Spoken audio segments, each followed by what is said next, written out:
Good evening. We're back at it again with buildings. Uh, I'm here with my wife behind me. Which way do I scoot? Yes, here she is, working on her projects as well. Um, as for me, I'll be working on buildings. So let's get to it. Let's get some music up.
drifting asleep there.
Oh dear, I'm really falling asleep.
It would appear you're the only one here. Hello.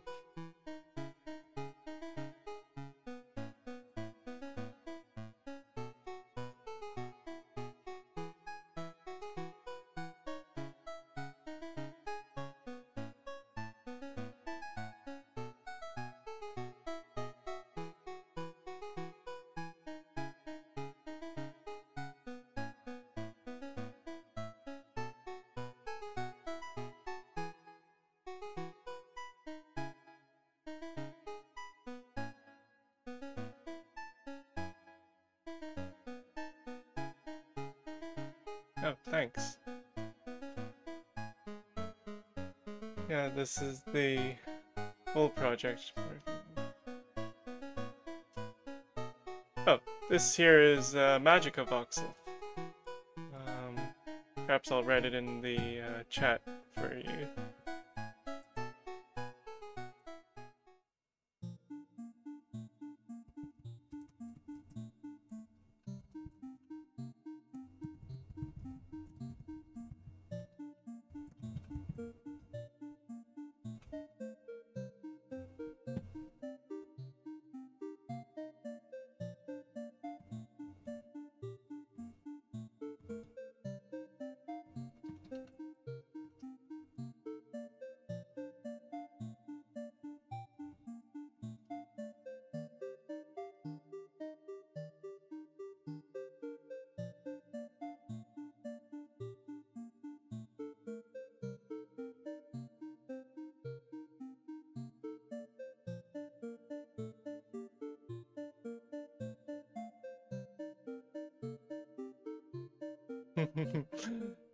As voxel models go, I do work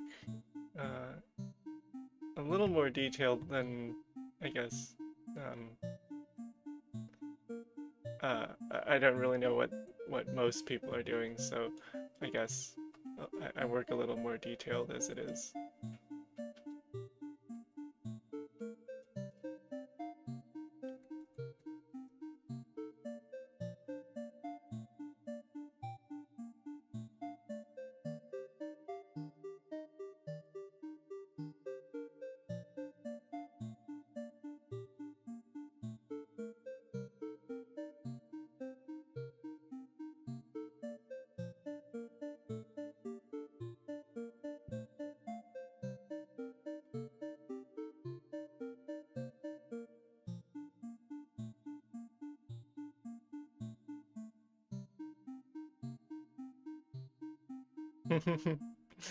I wouldn't be surprised. You know, shameless plug here, I do sell 3D printed models on created in Magica Voxel on Etsy, and that does require a lot higher level of detail, and that's kind of my style anyways. It was easier to pick up than Blender, and it's a good deal faster than Blender as well. That's one of my primary reasons for defaulting to Magica Voxel here.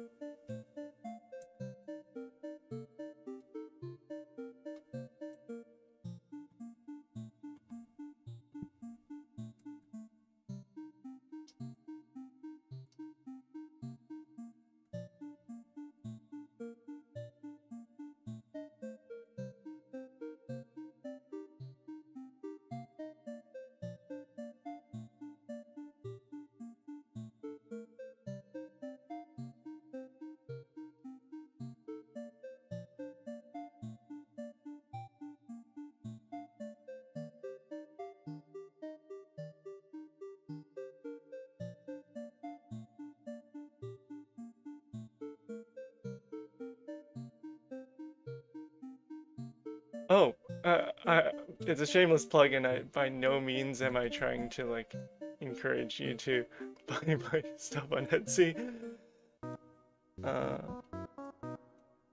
Yeah, these are being printed. That's the intention.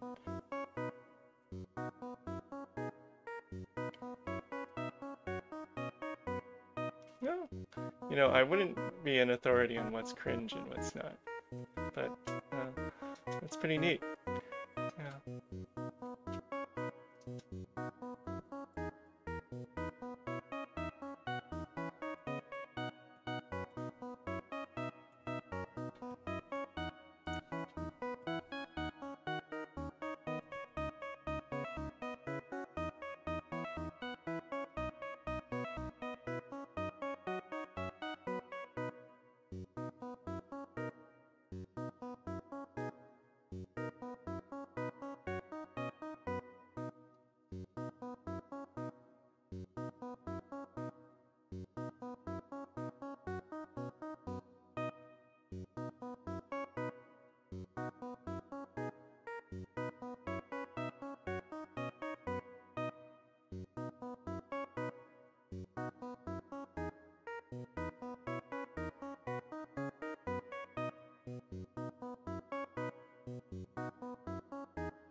Yes, it is.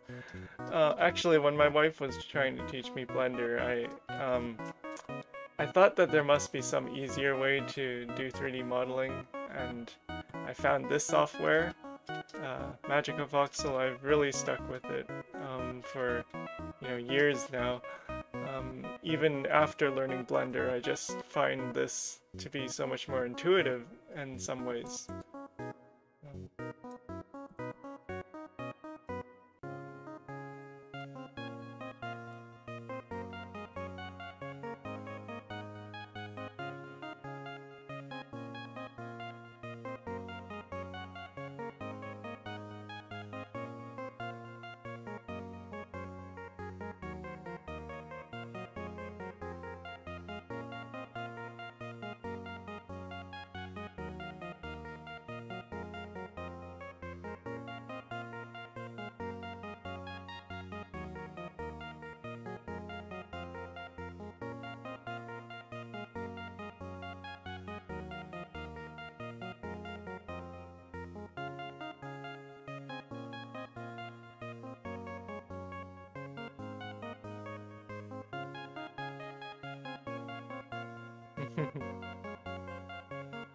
Yeah, it's a different paradigm, and with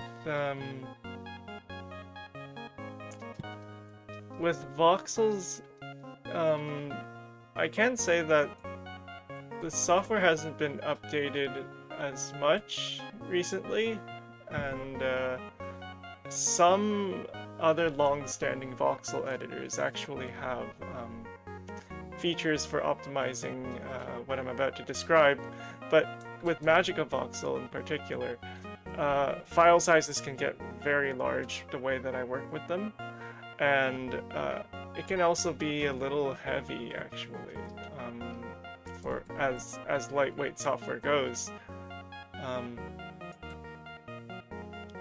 Like, it's nothing compared to Blender, but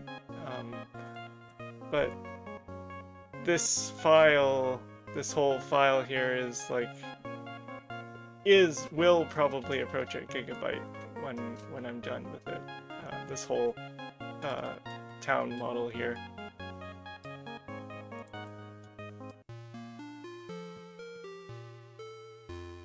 And that, for a voxel program, I guess, as that goes, it might be a little heavy. You know, working with Blender, I guess, I know, it's pretty average, but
Yeah. It's there's a specific word for what I'm trying to describe in that models every single voxel needs to be represented basically. So all of these internal models, or all of these internal voxels, despite their not being used, are actually all saved and have to be rendered. So that limits the size of a canvas. I'm already maxing it out at like 256 cubed. Um, because all of that has to be loaded into memory, you're looking at file sizes and memory consumption that increases at a cube rate. And yes, each voxel I wouldn't call them mesh because it's if I look in the back end, then it's kind of saved as like they're kind of saved as data points with coordinates and colors and all that. But they're not quite mesh objects.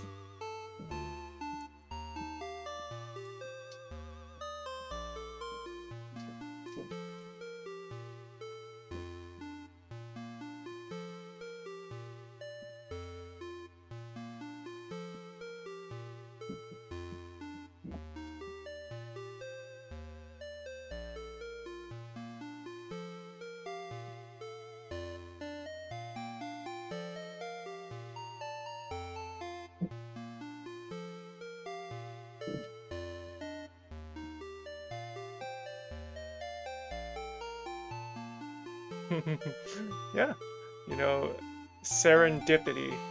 It's cool that you found this floating around on your suggested feed.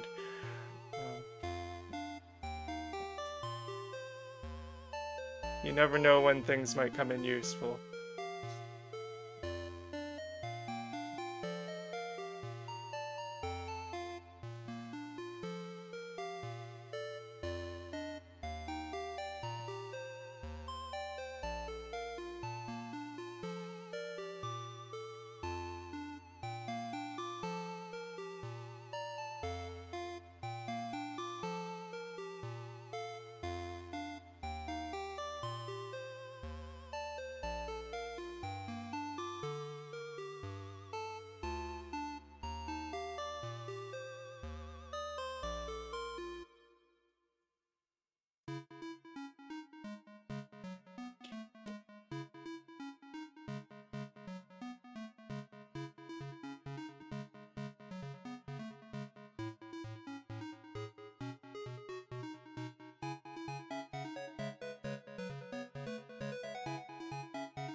Interesting.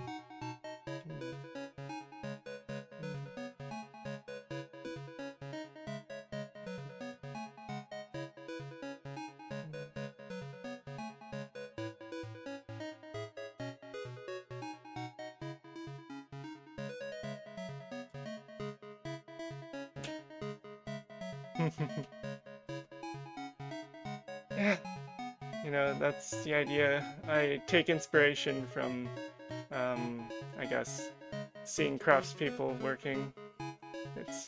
I don't say a lot while I'm working, but, and then all of this music is original stuff that I've made myself.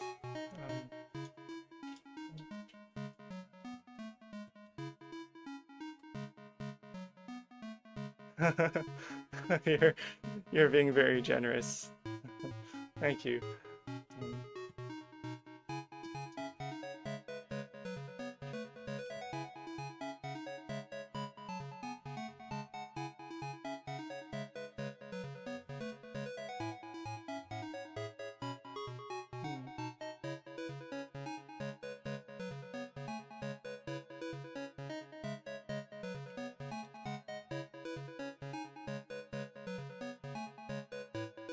Huh. Thank you for compliment.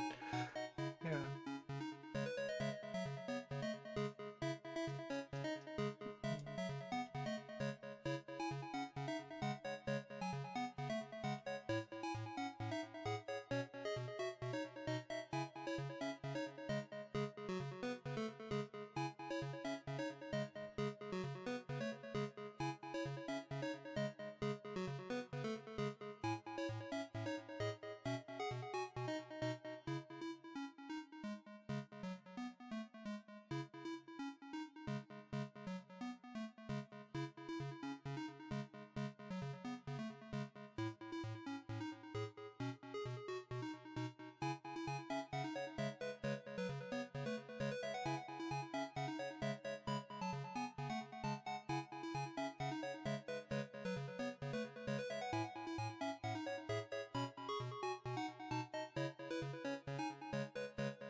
Mm.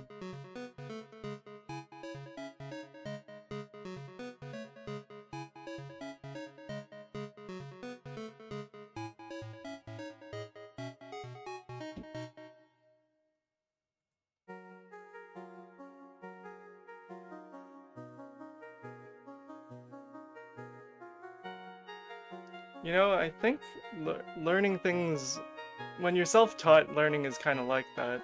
I'm not very good at Blender myself, you know, and but although I've only used it for like a year or two, um, but it's kind of hard to retain things when you don't have a use for them. You know, you could learn Blender by the textbook, but if you don't use it, then you won't retain much of it anyways.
Oh my goodness.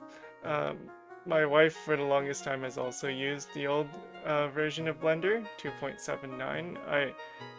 Because I'm new to the whole Blender scene, I actually just I like to stay current with what's new. I know like maybe geometry nodes and such are a new thing that weren't there in 2.79. But yeah, a lot of people swear by 2.79, so you're not alone.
It's not just a you thing, yeah.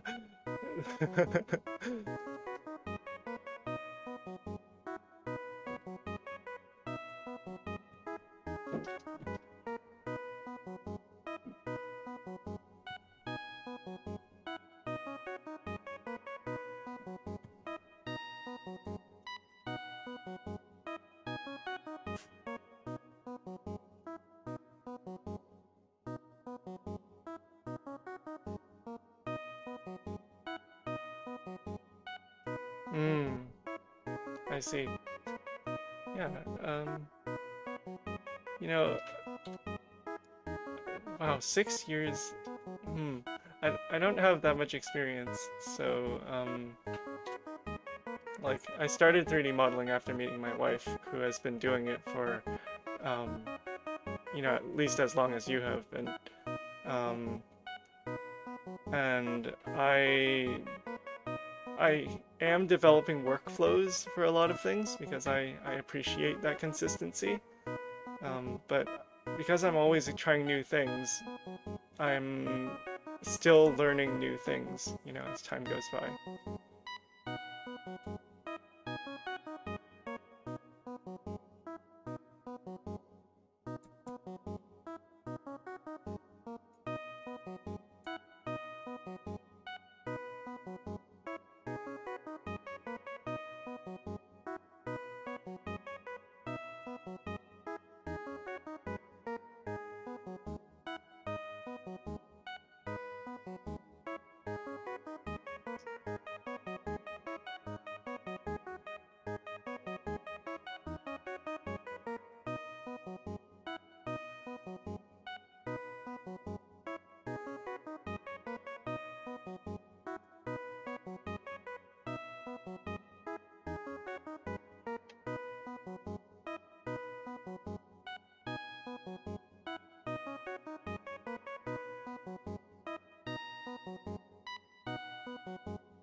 Yeah, I see that you and I are both self-taught.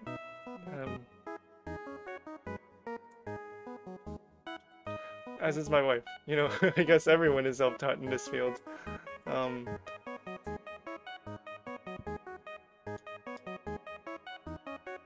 Although, there are people who go to college for it, but yeah.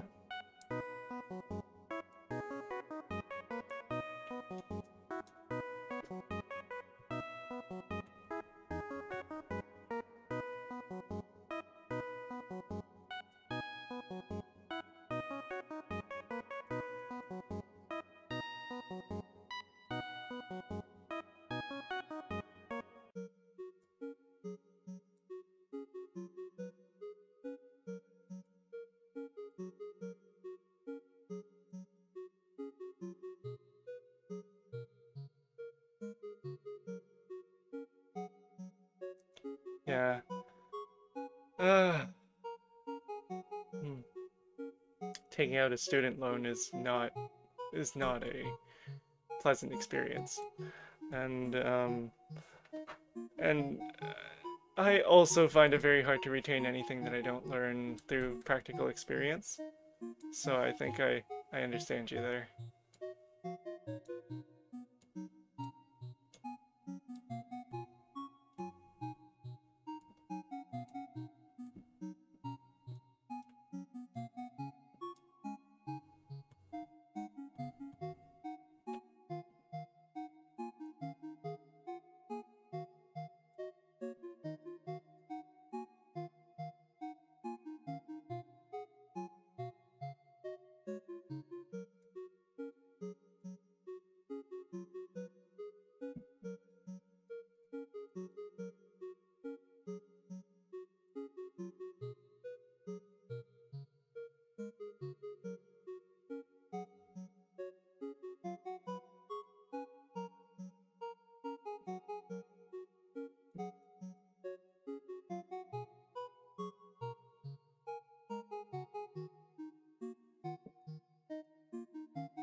Ah, yeah, with the technical terminology, it's. Oh my goodness. I agree.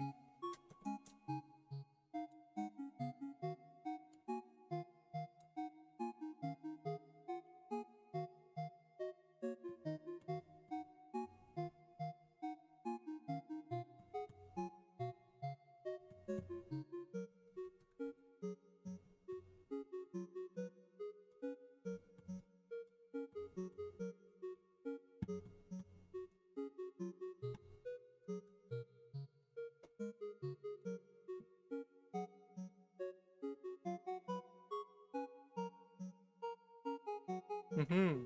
You know, noodling around, playing around, that's the best way to really uh, understand what you're doing and how I guess how to get hmm to it's how you get an intuitive feel for how do you work with a program. You know, you could work with it in a very academic way, but like with Magic of Voxel, I don't think about I guess the theory behind voxels. I just intuit, you know, what I need to do, and think of solutions for getting from point A to point B.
Exactly.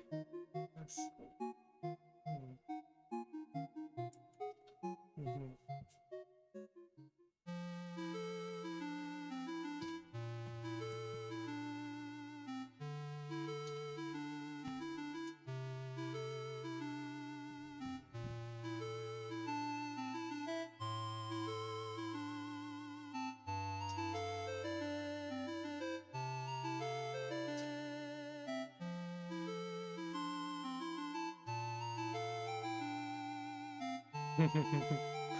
Exactly.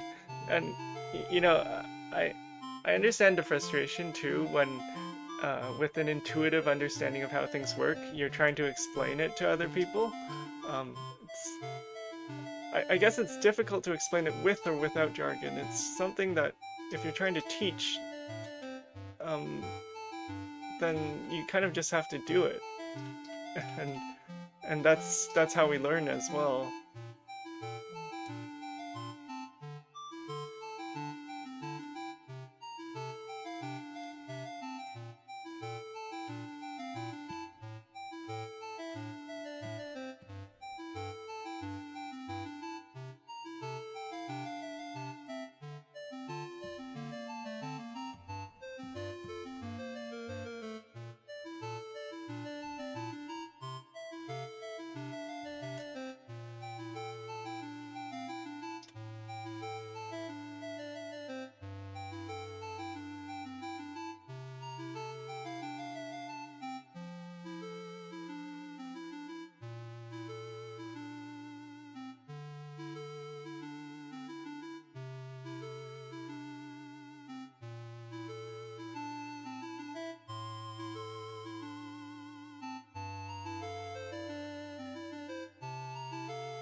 Exactly.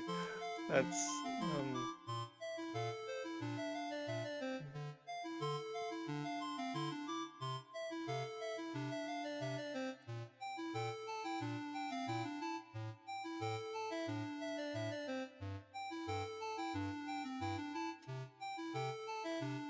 Yeah, that's a good call.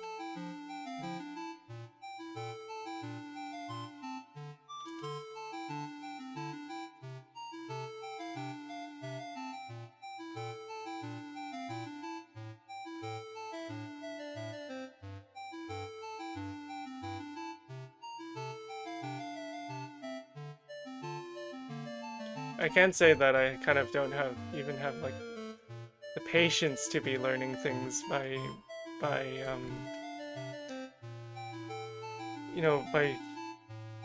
forcing through by cramming textbooks and tutorial videos. Um, that was one way to get through school, but it's entirely different with something that I really want to understand and use. Um,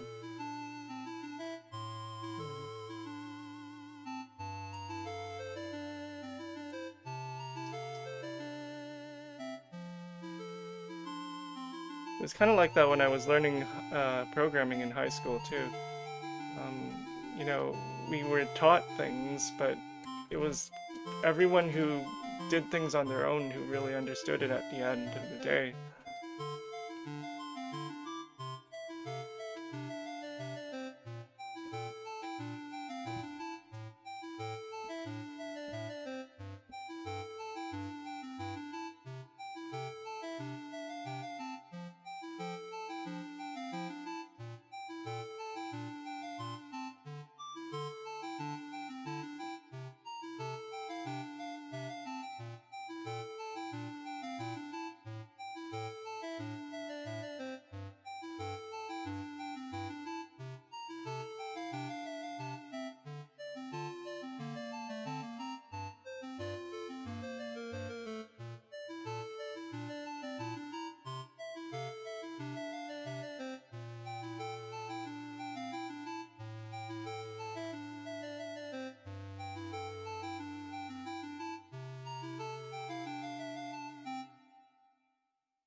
Ah, see, in high school I learned Java, um, and then um, I do know a bit of, I guess, C-based languages like Java, C++, C itself are all syntactically rather similar. And then there's also Python that I'm familiar with, but that was self-taught.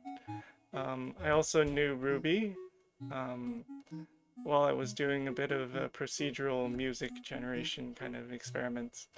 Um, there was one project that used Ruby.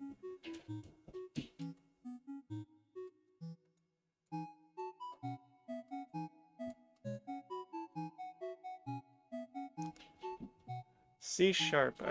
I've tried learning Unity, but because I don't really have that, I guess, enough ideas for things that really get me stoked about learning Unity, I haven't really picked up C sharp.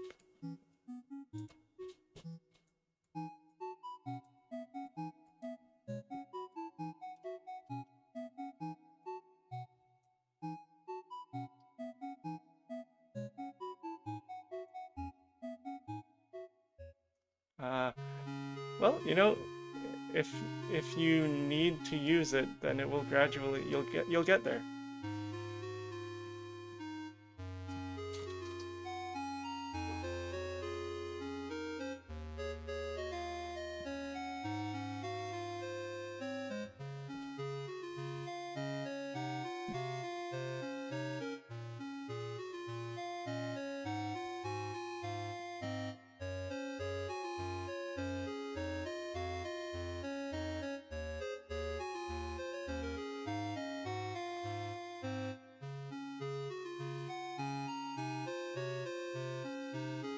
That's cool.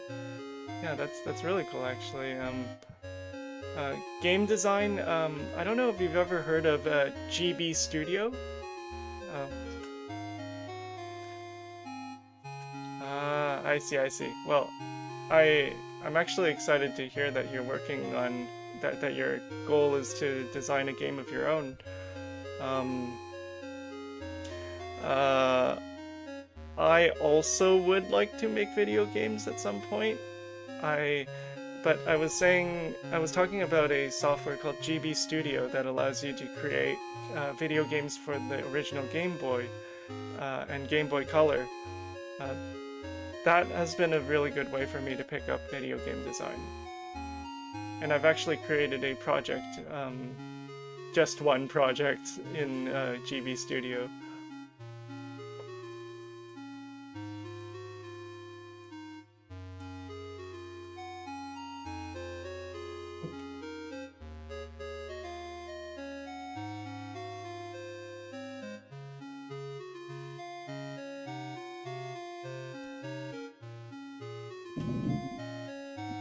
Yes, yes. Working within constraints and getting creative about how you it's problem solving. Yes, yes. I'll write it in the chat just so that you don't forget. Um,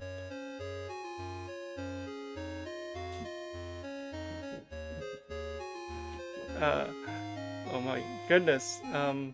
Let me just write it down.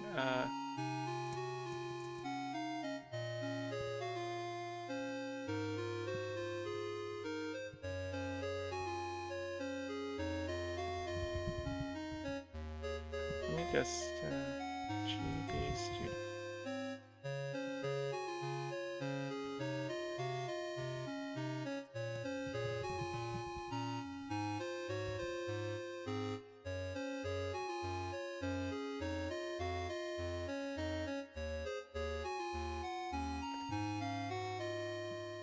There we go.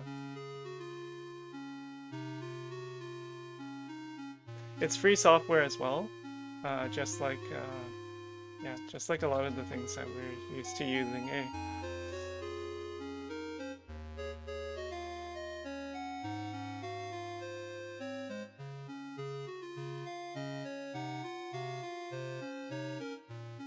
Huh, interesting. I am curious. I'll check out your channel in a bit. Hmm.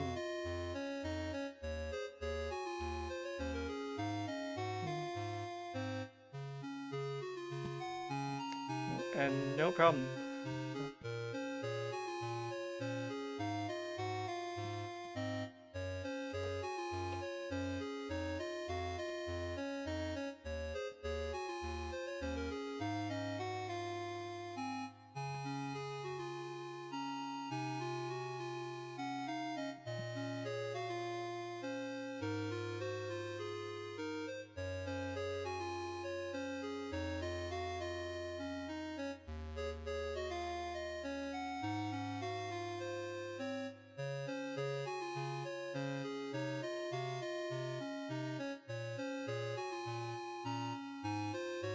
Oh, interesting.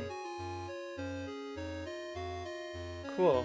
Um, I don't. This is tangentially related, but a lot of the customers I've had at my store, um, you know, they come from wargaming, and they buy my buildings for wargaming purposes. So that might be tangentially related but I just thought of that.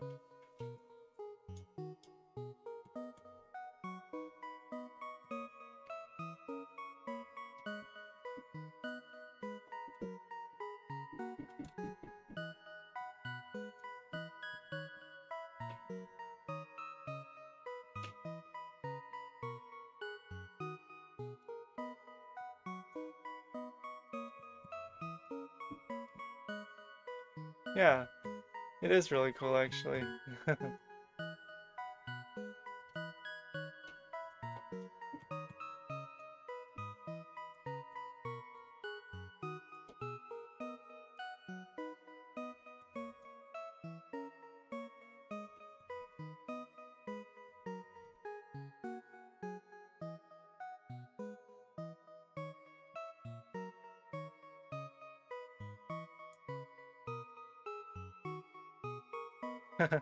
Oh, cool. I'm glad that it actually evokes downtown Paris. I am thinking, yeah, without the French lettering, but I am the concept that I'm working on in this project is like an entire town that's like a blend. Really? That's intriguing. Oh, oh. I'll have to check that out. Yeah. Thanks for the share.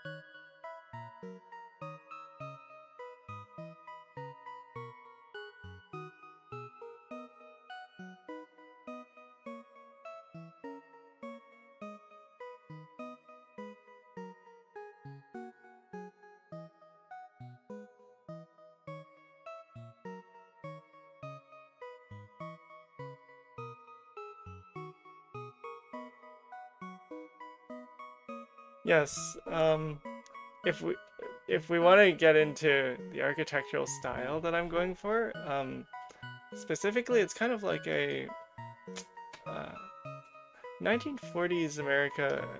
I would imagine it's got a bit of the Beaux-Arts style, um, which is an eclectic style that kind of combines influences uh, from classical, Renaissance, Baroque.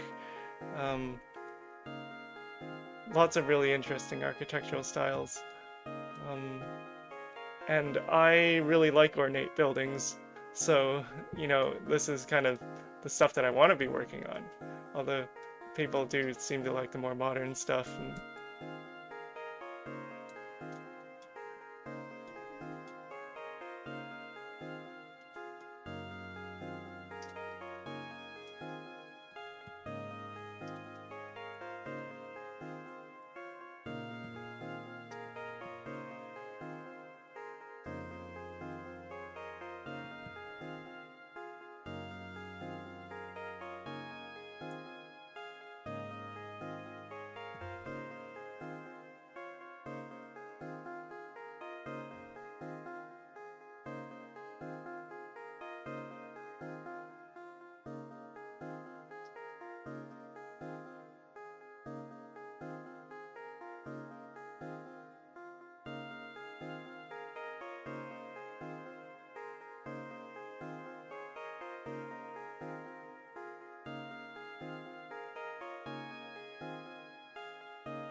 ah, oh my goodness, I'm I don't know as much about military history, um, but I am also a big fan of history.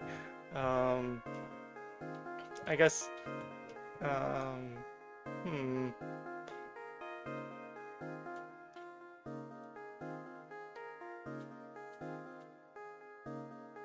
Exactly. I agree. You know, growing up, I was really fascinated by skyscrapers and I guess even 1930s New York. But as I'm currently in a more European phase. Uh, low rises, mid rises, um, buildings that are human, like you've described.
Ah, wow, that is, you sum it up really well, actually. Yeah. Um, North American cities. Um, it's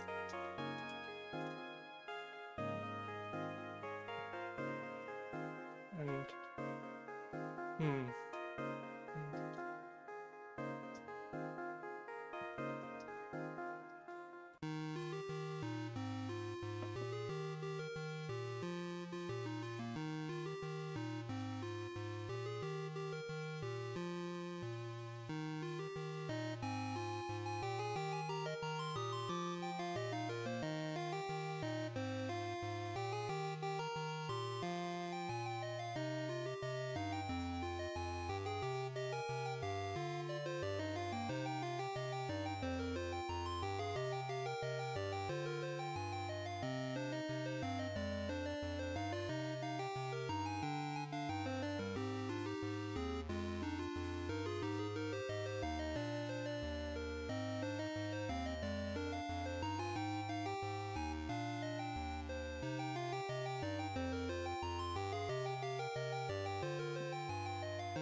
See, my wife and I were just starting out as well, so we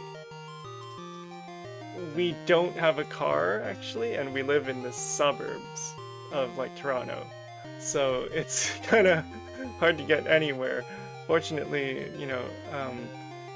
I occasionally my family offers to give me a ride, or we take the bus or take the train, but it doesn't really get to too many places, and we have to rely on Uber a lot of the time as well.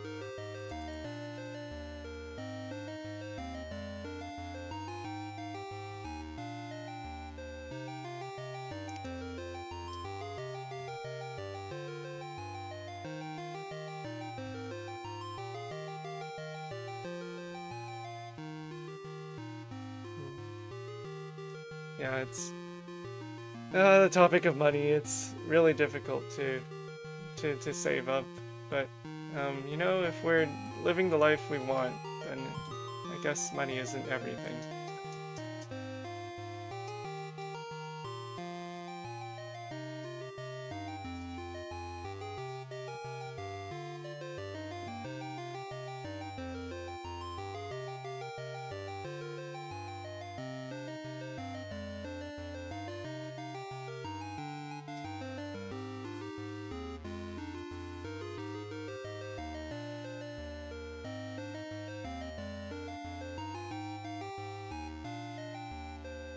Yeah, exactly.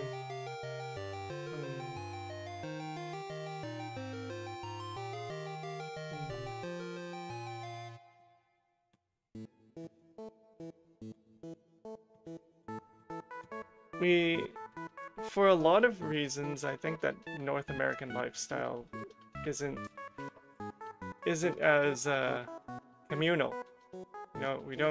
We don't have as strong a sense of community in Northern America. Um, it can even be said that, I mean, it can especially be said. Yeah,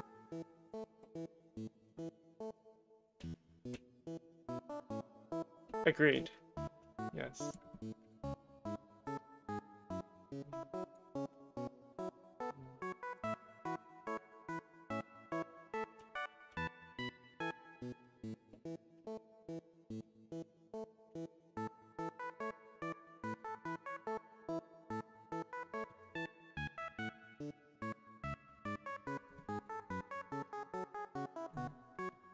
Yeah, and with this whole, uh, I guess, this little settlement that I'm envisioning, it would be very pedestrian heavy, but anyways.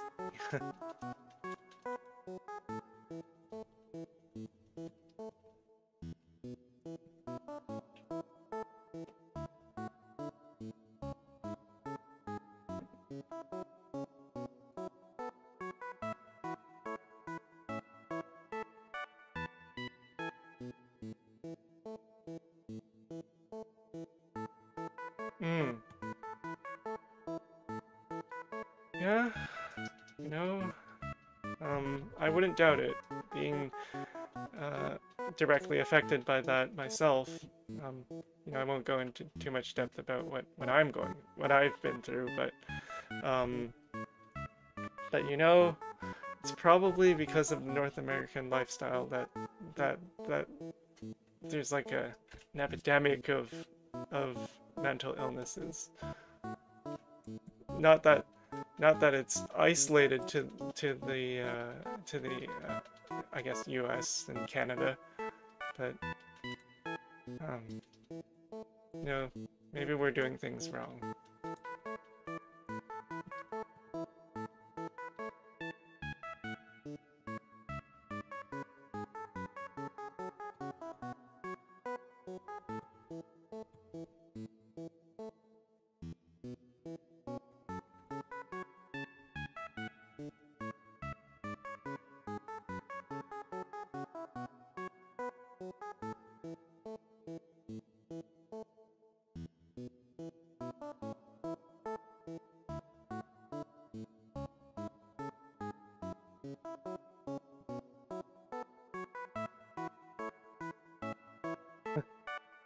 Well, that's I hear I hear the term late stage capitalism thrown around a lot, but um, not being that well educated on the topic, I'm not going to use that word.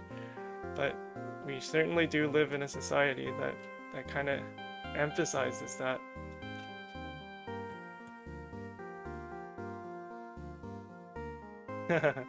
Yeah, I agree actually. Uh,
hmm.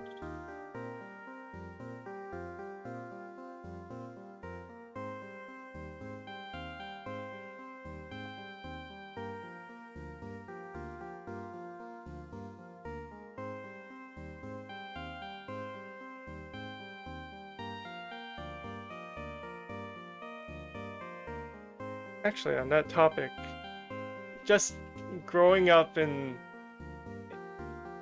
growing up here, I don't have too well of a sense of anything else. It's kind of like um, I haven't traveled widely. Um, the few times I have traveled, um, I've actually been to the States a couple times, and then I went to Mexico once. Just other parts of Canada for the rest of it, and you don't it's all kind of, with the exception of Mexico, it's all kind of in that bubble. And culturally speaking, we're also in the cultural sphere of like Western society and specifically American culture.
Mm-hmm. Yeah.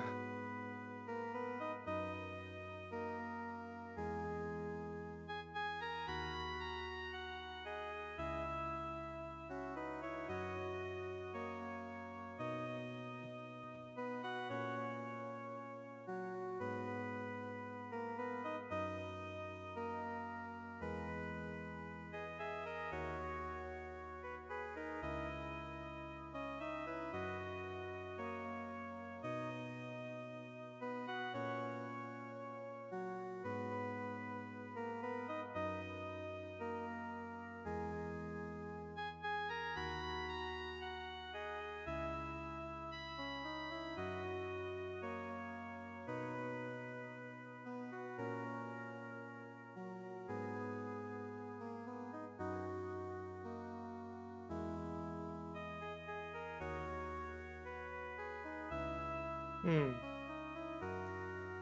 Yeah. It's really important to have those things.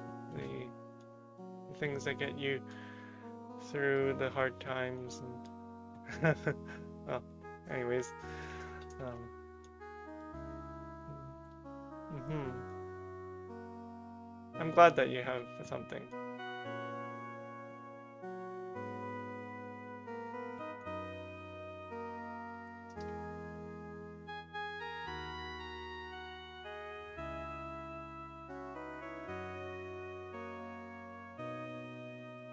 Hmm. You know, that is intriguing. Um, we have a... Actually, do I... Oh, right. We do. Um, we do have an Oculus Quest, a VR headset, and we kind of don't use it for anything aside from Beat Saber, admittedly, but um, you know, when I first got my headset, I was intrigued by the idea of virtual worlds, you know. Hmm, that's really good. Uh, Friends are really important, and um, it ties into the whole social isolation thing you were talking about. Well, social anxiety. Um, I went through a pretty tough period of social isolation, and it's only been in recent years that, you know, I kind of found help, um, found reconnected with old friends, made new friends. It's really been a whole process.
Yeah, over time. Hmm. Uh, for me, I actually needed. Ah.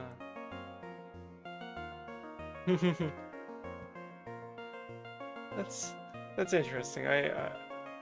Full dive VR being I guess kind of like the Matrix, I would imagine. Um, I I have no clue.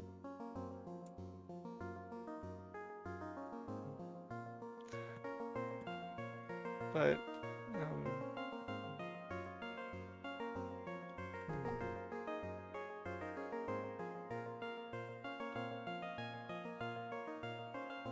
okay.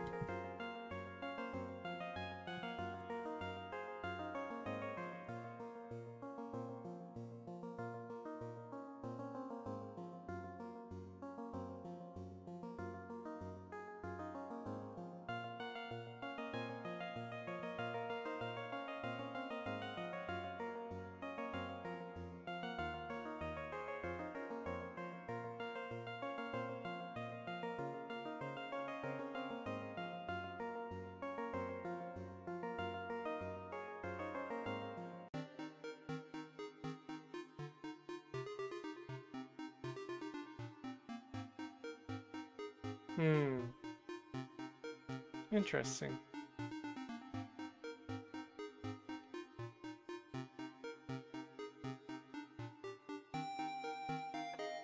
You know, actually, on the topic of VR, especially full dive VR, I I've always been intrigued more so by augmented reality. You know, the concept of bringing these virtual digital entities into the reality that we already inhabit.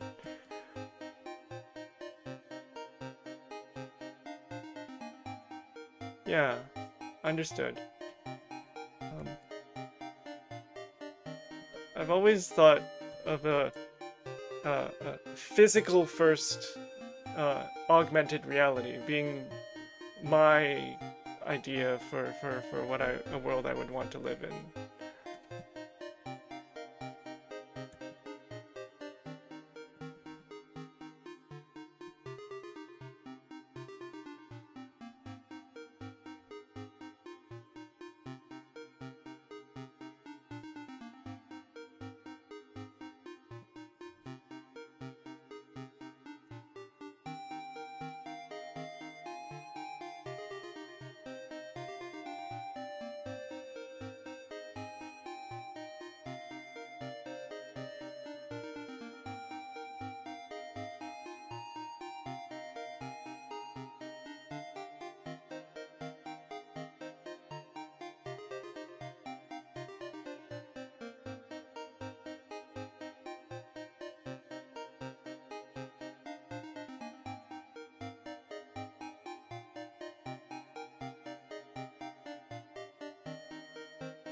Hmm. Um, what is it? I think it's because when I was a kid, Mega Man Battle Network was the game that got me started on the whole concept of like digital worlds being something that's almost tangible. And then there are even parts of the story where, you know, these digital entities come into the real world, or vice versa. You've got physical entities going into a digital world. Yes, I would like to see AR realized in my lifetime.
Ah, interesting.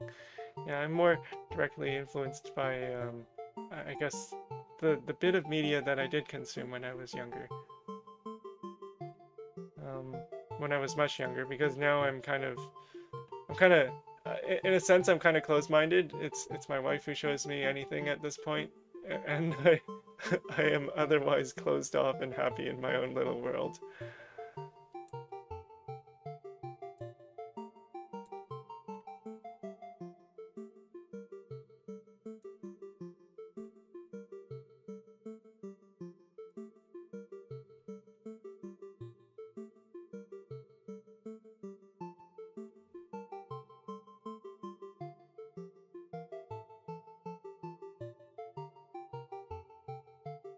Uh, yes, I agree.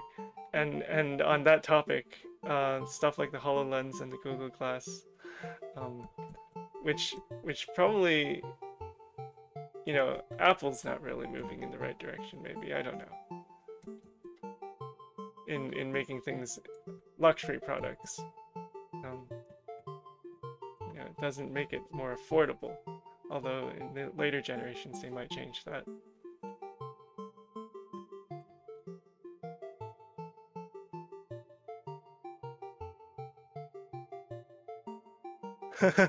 Yeah, exactly. Oh my goodness. Uh, is it because maybe you and I are a bit older now? Like I would imagine millennials. Um, I'm kind of like cusping almost millennial Gen Z, but probably more on the millennial side in terms of my upbringing.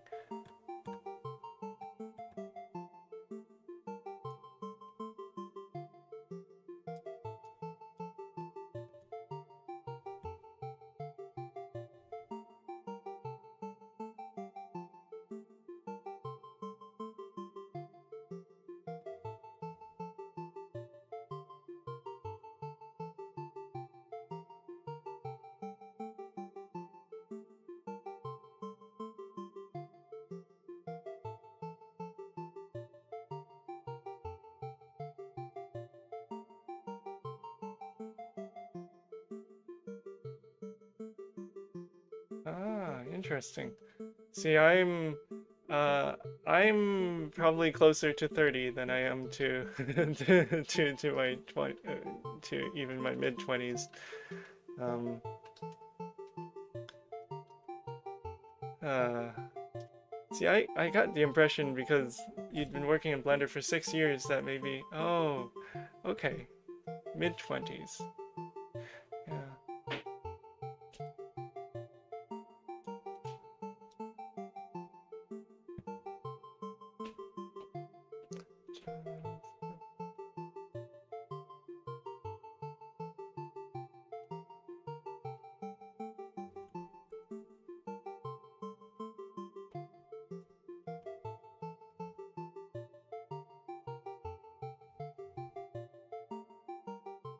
I'm probably, I don't count except by years.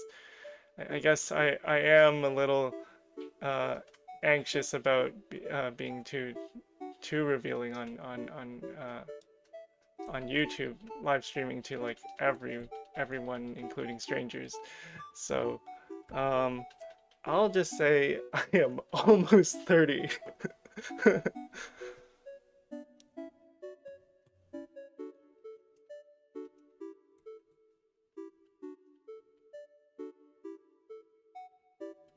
Yeah, you know, I'm with with AI and all this fancy, I guess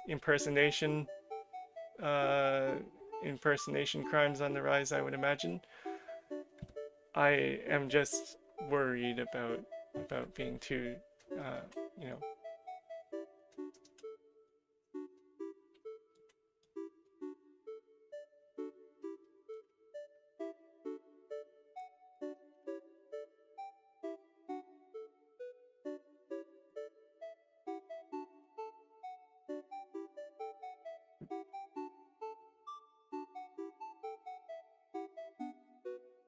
E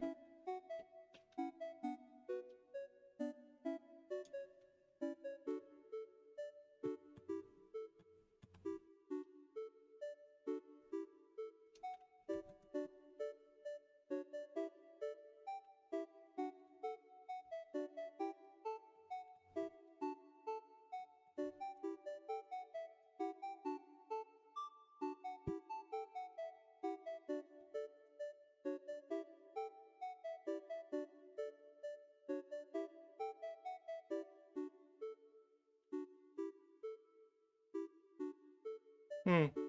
You know, you make a fair point. I'm I'm just overly cautious, I guess. You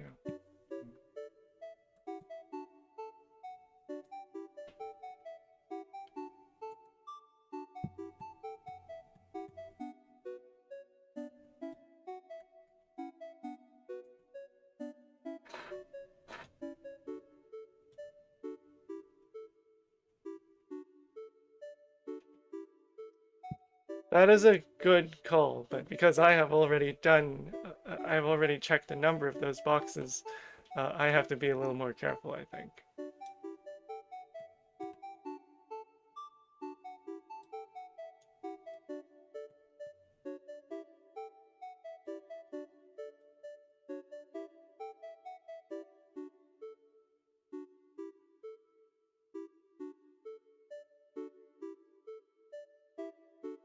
Wow, actually, you're really savvy on this. I I should take notes. I'm.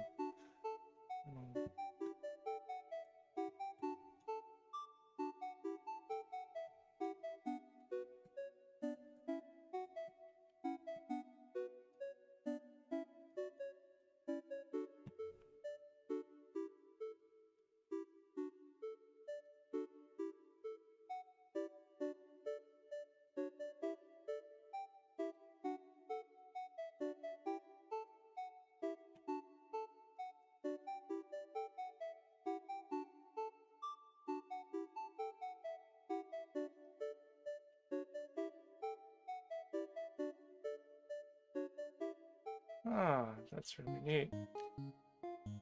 Interesting. It's from a historical perspective, it's interesting because I often remark I'm a classical music buff in some sense. And when you talk about your experiences at a certain age, when you picked up Blender and VR, um, it reminds me of how um, this is gonna be a bit to explain, but Mozart, uh, born 1756, died 1791. If Mozart was born 20 years later, then he wouldn't have been writing Mozart. He would probably have been writing, assuming that someone else in history went the same course, he would have been writing more like Beethoven, born 1770, and died 1827, I believe. Um, so it's so interesting when we realize that we are still part of the historical continuum, and everything we do is tied to maybe at some level the year that we were born or the decade that we were born. So I'm like born maybe just 5 years earlier, and that didn't position me to go into so much 3D modeling and VR and all that is kind of new to me. But it's interesting because I know three people now, you included, who are um, like VR and 3D modeling and all that, and in around the same age range. It's really intriguing, actually.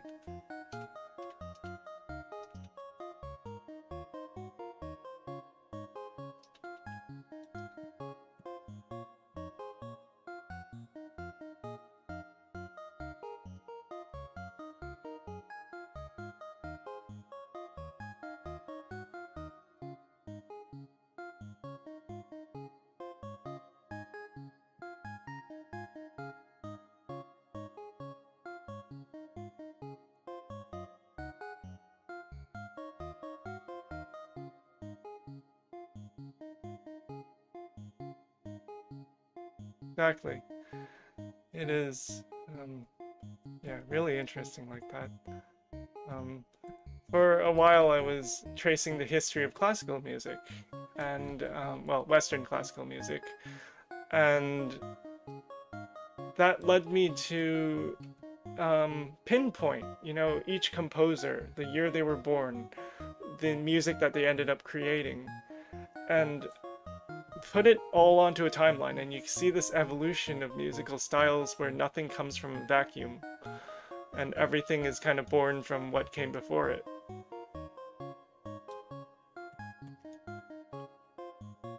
And I guess that's what really fascinates me about history. Just the idea that like everything is connected in a temporal way, in a timeline.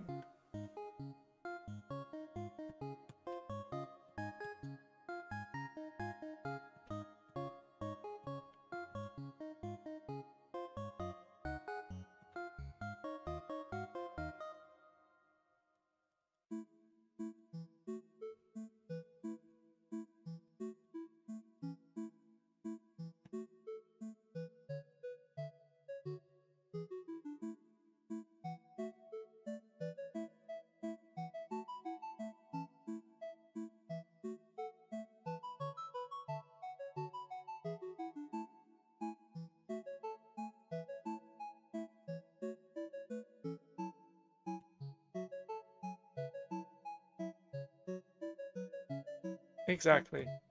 That's well put.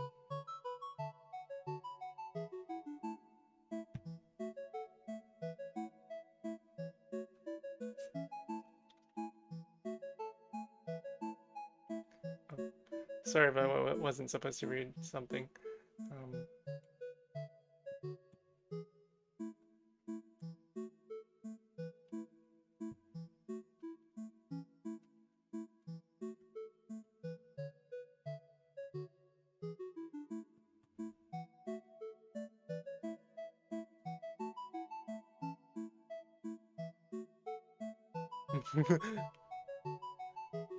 I saw your message briefly and then it disappeared. Okay, as long as it wasn't something I wasn't supposed to read. But I saw the point being that, you know, we take something from the past, we leave something for the future to build on. That is exactly what I'm getting at.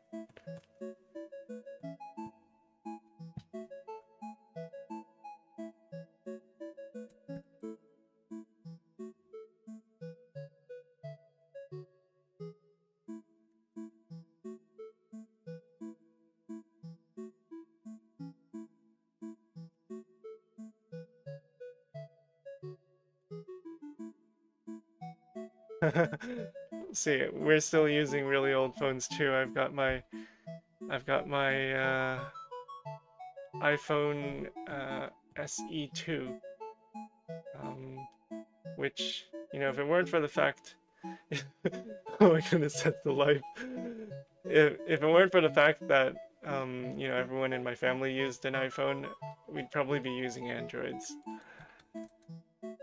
But oh well.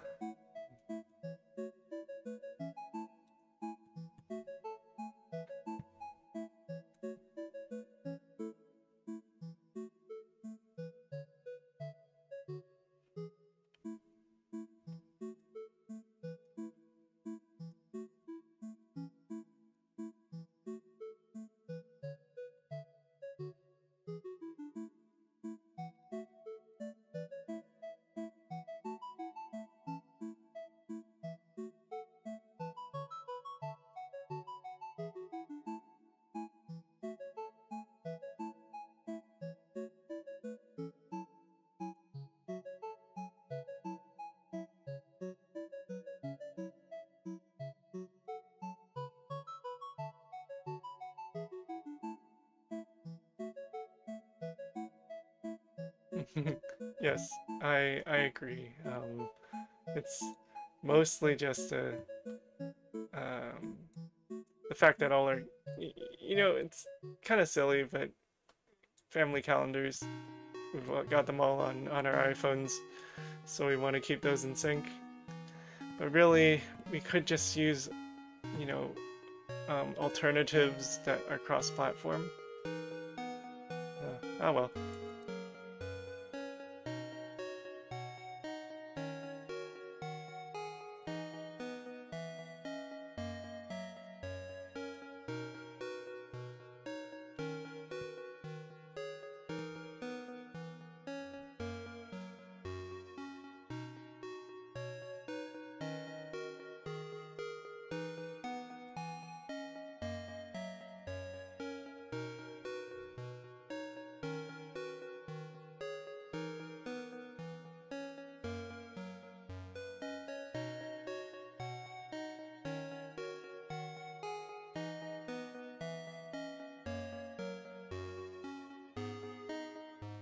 Mm-hmm.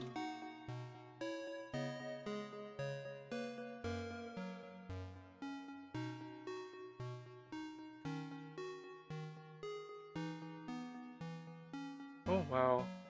That is that is a perfect story about how our timelines shape our actions, like what you're saying. Wow. See, VR was just a, well, I wouldn't call it a pipe dream, but it wasn't quite mature yet when I was growing up, or when I was, you know, first out of university and all that. Um, I mean, well, hmm, well, that's another topic. Wow, exactly. Actually, what you're saying is really interesting. Um, I always like to hear how you know, I sound really old, but how different generations grew up.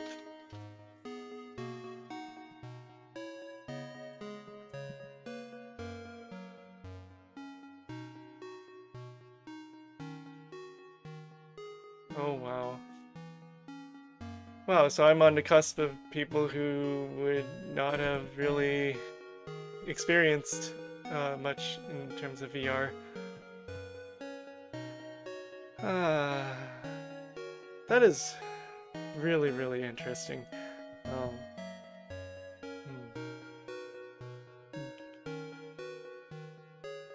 90%.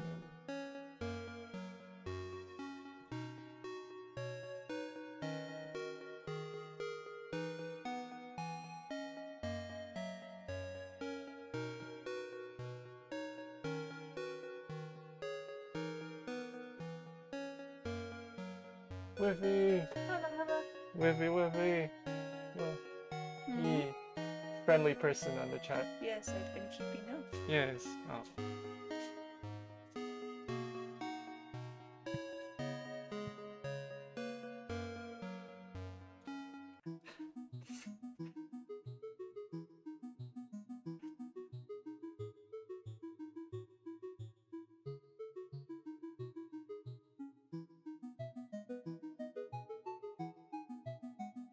Hmm. Interesting. I've never actually tried VR chat before, and I don't know if I would quite understand it if well, I mean, I could learn, but my wife laughs. Um, but it certainly does seem like something that um, you know, your generation, even my wife being a little younger, her generation, your generation would intuitively grasp. It's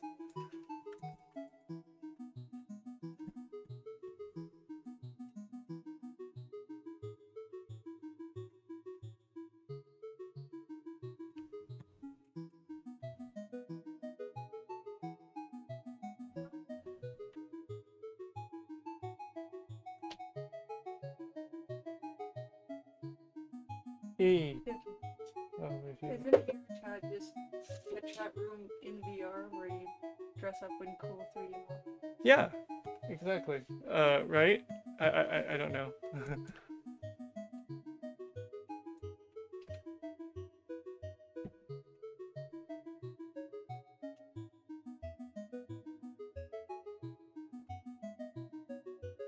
Hmm. I'm glad that you found a platform like that. Huh.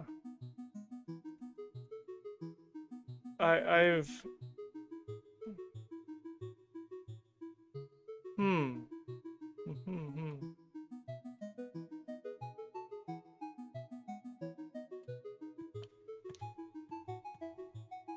Yeah, I think that I would probably fall on the spectrum of having social anxiety myself.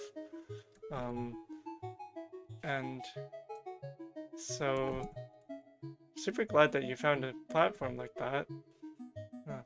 See, I'm always trying to interact with people as well via Discord or whatever. But but I'm not very good at it.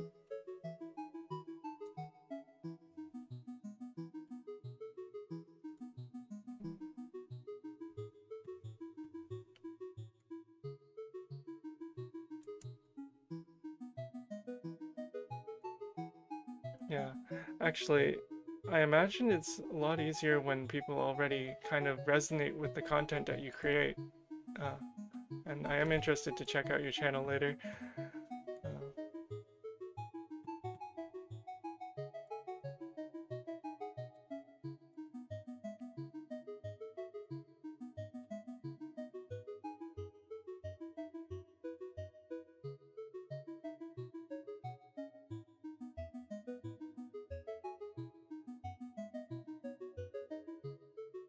yeah. Sounds right. Sounds about right. Then that's actually, I have to commend your, I guess it took a little bit of courage just to speak up on a chat, like a stream. So I actually commend you for that. Coming from social anxiety, that's really good.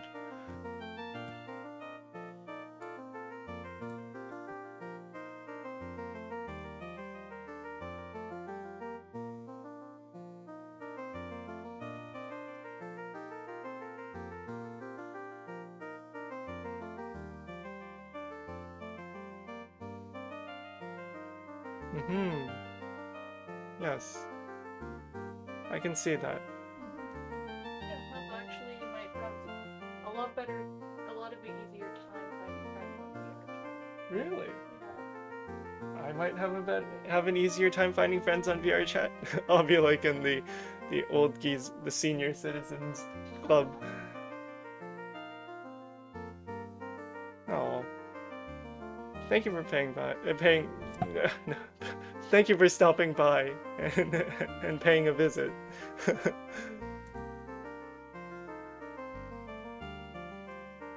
My wife says I should try VR chat. Maybe I'll have an easier time meeting people there.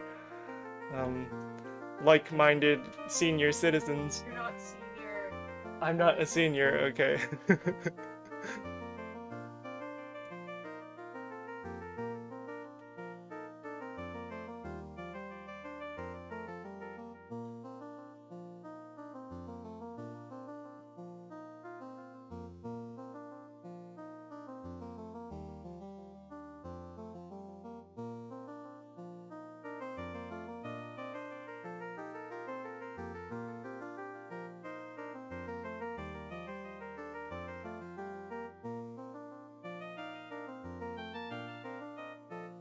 Oh, well, I don't know if my I don't know how entertaining my content actually is, but I am thankful actually that you find it interesting enough. Oh my goodness.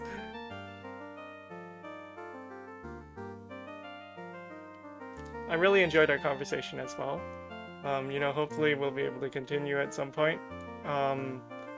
I don't know. You say that like you're leaving all of a sudden. Pardon me? You say that like you're going to end the live stream or something. Oh no, I'm not ending the live stream yet, but yeah.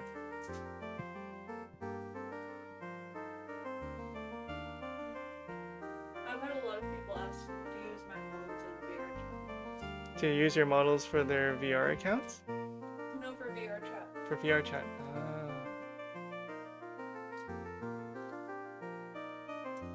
Oh my goodness. Thank you for subbing. Oh.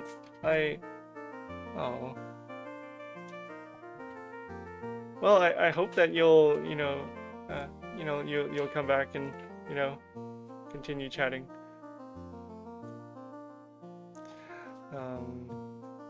It was a really interesting conversation too.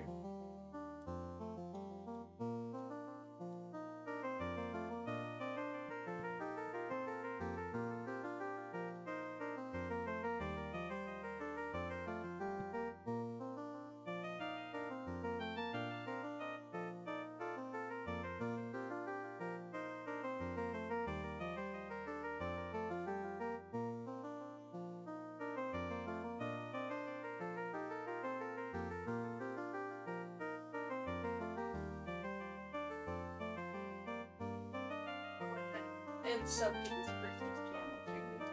Oh, okay. I'm also a student.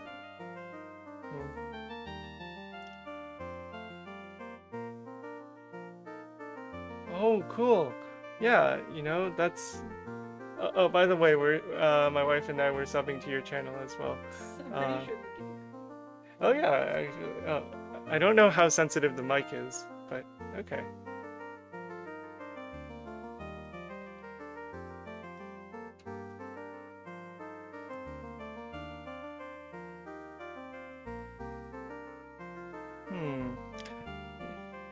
I don't know anything actually on the topic of monetizing. I don't know anything about.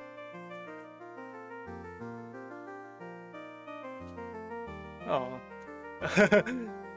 You'll be you'll be flooded by notifications if you sub, unfortunately, because I am like streaming way too often. I have to say. Um, but but it's a-okay, you know. Um, hmm.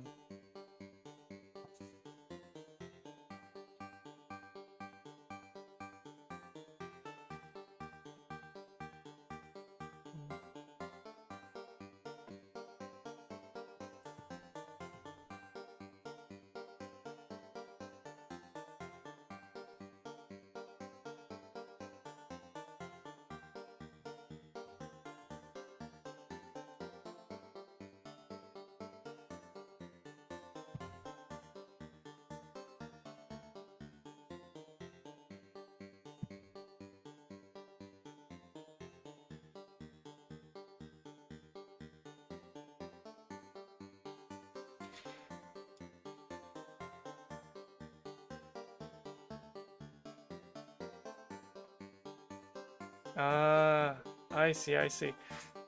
Um, we only we work more in physical media. Well, we work entirely in physical media. We don't sell our digital models because um, a lot of concerns about people stealing our models. But um, interesting. Ah, I see, I see.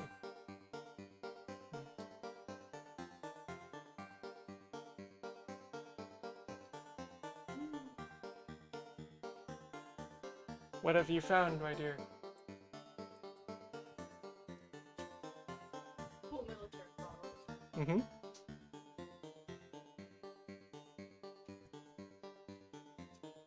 Sure. Oh, cool. Oh my goodness. We're looking at your content, by the way. It's... Oh my goodness.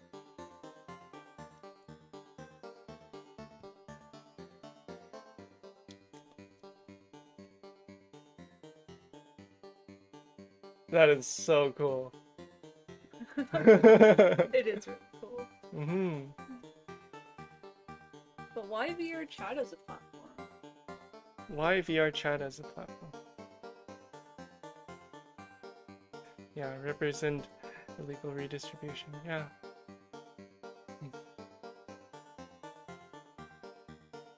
Hmm. Oh, you can keep up with the chat if you want. You can, if you want to learn more about the I whole. have been reading the whole thing. Ah, you haven't read the whole time. Mm-hmm.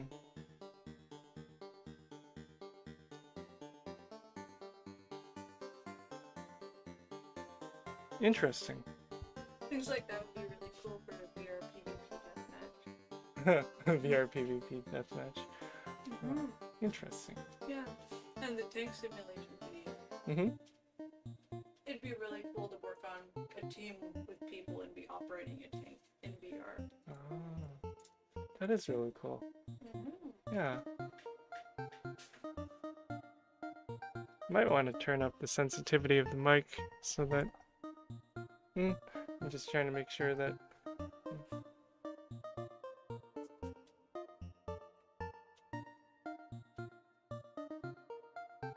It's VR and it's pretty flexible with what you can make in 3. It's established.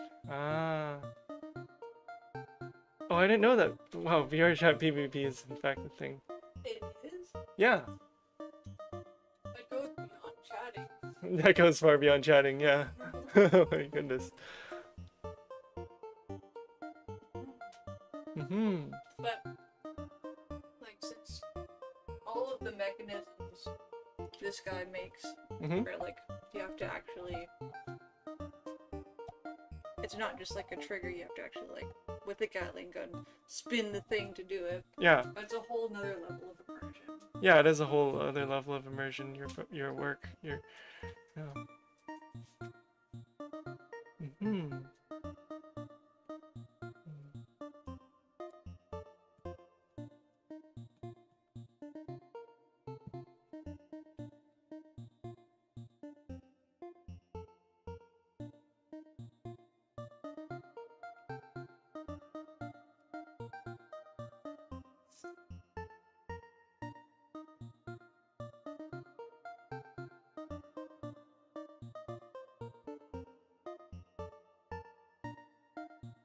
Ah, interesting.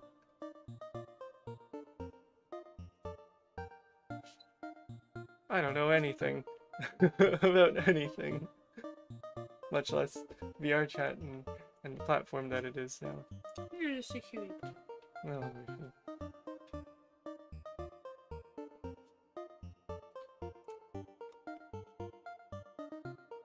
mhm. Well, it's cool.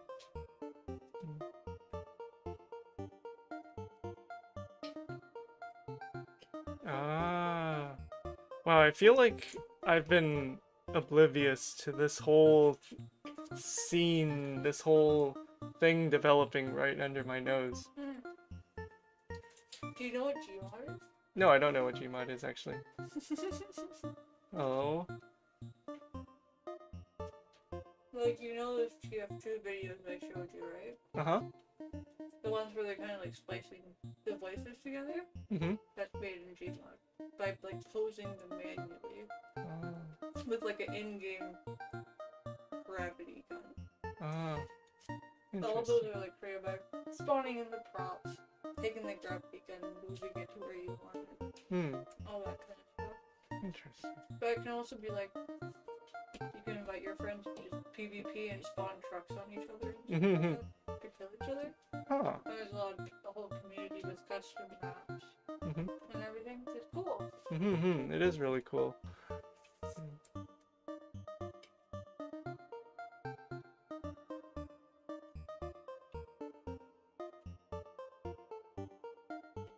Ah.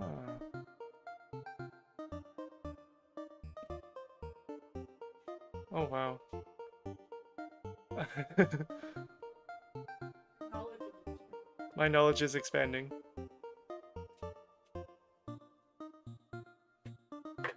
Huh. Hmm.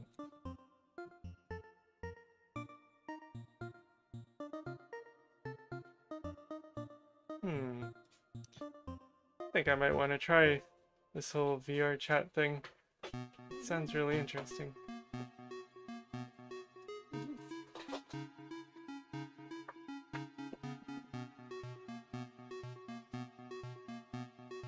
Ah, with...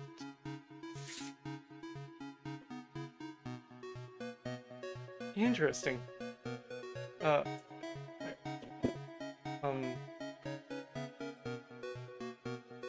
you know, a fourth type of PvP is working on.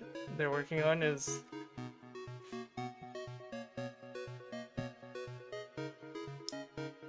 yeah. Ain't that interesting?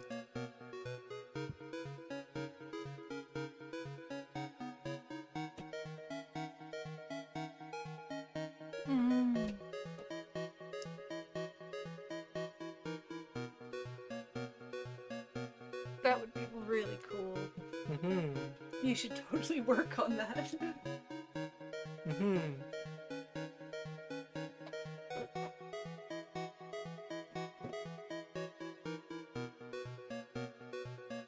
So, if we were to play VR chat together, Mm-hmm. I could make you a custom one. Oh wow. That could be fun. We'll have to get another headset. And we'll be playing right next to each other. It'll be Yeah. interesting, won't it? It will be interesting. Mm-hmm. But it would be fun. Mm-hmm. Yeah.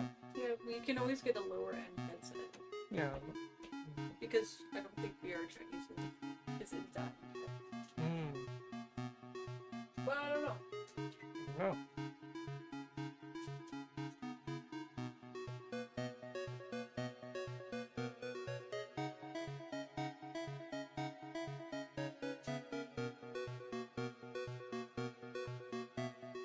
Wow.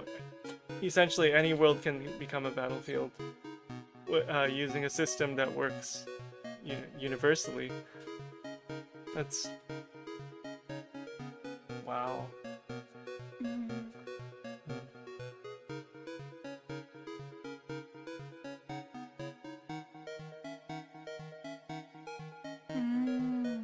Mm-hmm. Yeah, that makes a lot of sense. Mm-hmm. Way better than the way Skyrim VR does it, which is like there's a speed threshold for damage, but then that's it. So you can just like put your sword out to an enemy with a All right, you showed me that.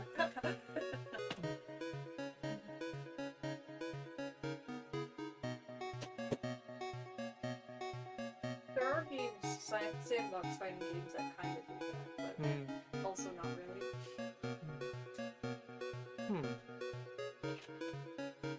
Peanut.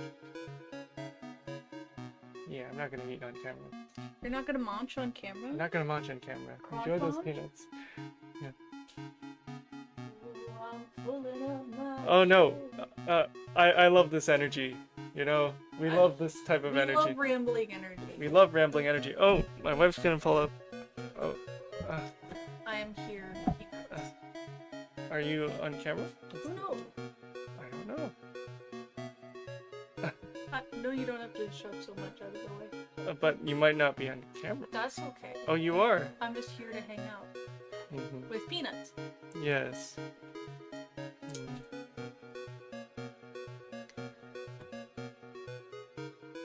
Yeah.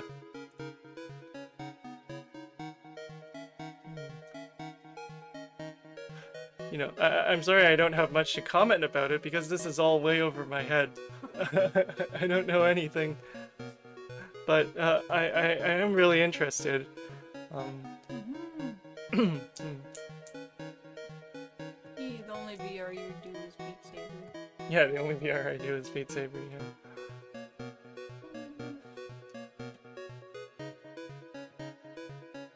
Oh, by the way, the building's looking awesome. Oh, thank you, wifey.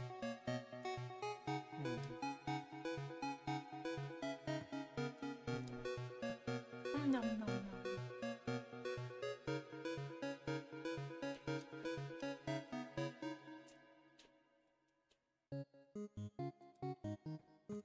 Yes, tell us more.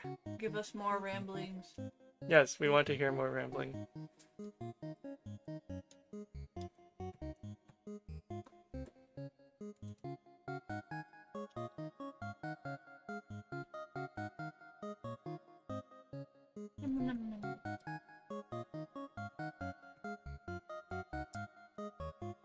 Oh no, here comes a peanut. Oh, how could this happen? Mm. Oh gee. Oh no. Thank you, wifey. Oh, another one. I guess there are food channels. How could this keep happening?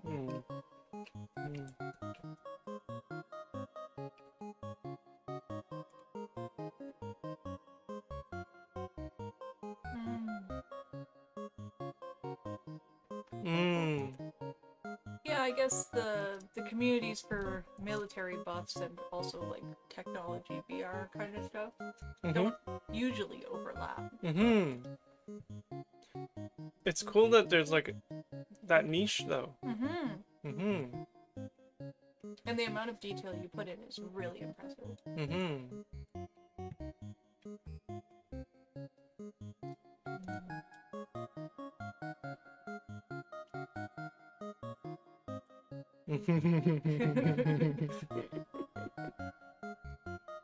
Yeah, I imagine VR chat rather doesn't really have the tools built in to actively support things like this. So you do kind of have to like jank it in there.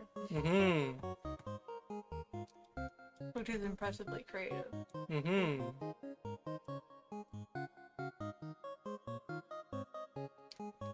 The word I was looking for was native support.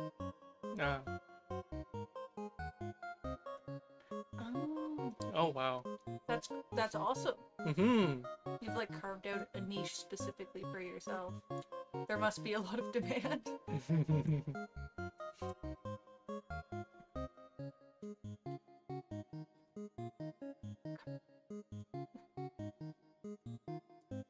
Are you wanting more nut? Yeah, that's what I thought.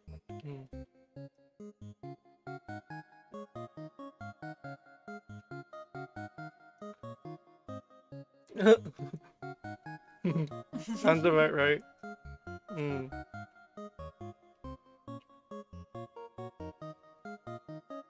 Hmm. That's good energy there. 3 a.m. coming up with things. Mhm. I admire that. Although, you know, to be fair, our culture is kind of like workaholic culture. Yeah. Mm.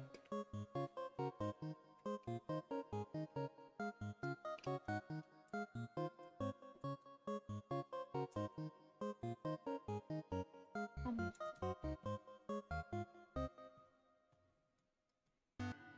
not. Hmm. Hmm. Hmm.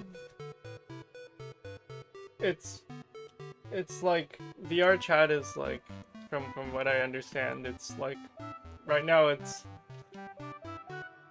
even the developers don't know what they've created. You know, maybe the platform has so much potential ways of being used Hmm. that the developers don't even realize that it can be used in so many ways. Yeah. Yeah. Undoubtedly. That's. But how do you just find out something like that by accident? Hmm.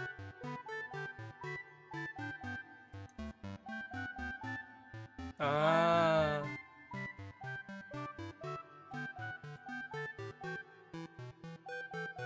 Hmm.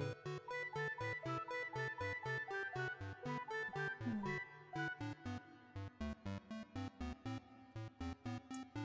Hmm. We've made friends with someone who's very important in this field. Mhm. Hmm. A Unity master, one might say. Hmm. Neither of us have really Unity at all. Yeah. Well, I mean, we've downloaded Unity. You have. Well, yeah. Well, we wanted to work together on it. Yeah.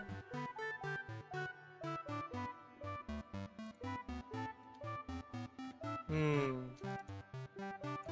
Yeah. We're um. Hmm. Mhm.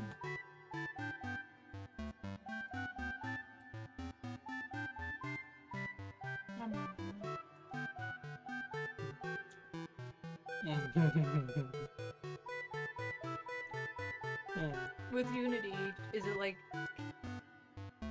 for messing with this stuff? Do you kind of have to make your own game engine, or is Unity in itself a game engine? I think Unity is a game engine, right? Am I wrong? I don't think you're right. Then do you just customize it? know. See, it provides the physics engine, provides all of the ways to interface with it. Hmm. Um, and then this innovator here finds ways to actually exploit those what it exposes. Hmm. Hmm. For sure. Mm-hmm. Mm-hmm. You don't have to. I'm doing it. Hmm. It's kind of hard for me to visualize how that kind of stuff would work. Hmm. Um,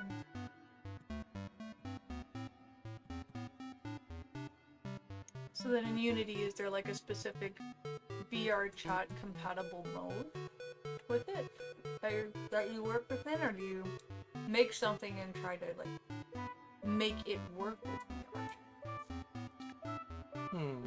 or trim it down, or change it to customize it to VR chat's parameters? I have a thought on that, but I don't want to interrupt. Question mark? Um, like my thinking is there are plugins that you know kind of expose what you can use with VRChat. I don't know. I don't know.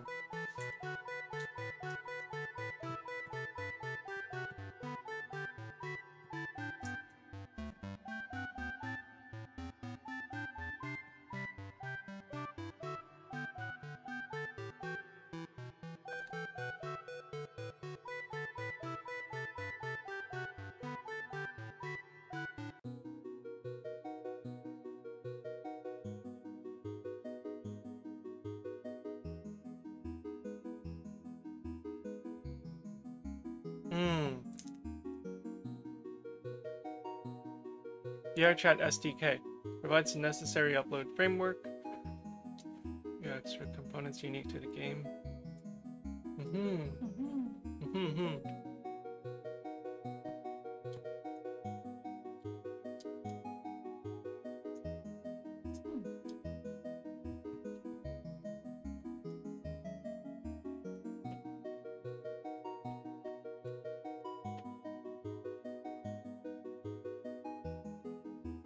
That's really impressive. Yeah. Person's been working on with Blender and Unity for like 6 years. Mm-hmm. A very specific workflow, but. Yeah, Blender 2.79 was the best. Wish I never switched. Yes. But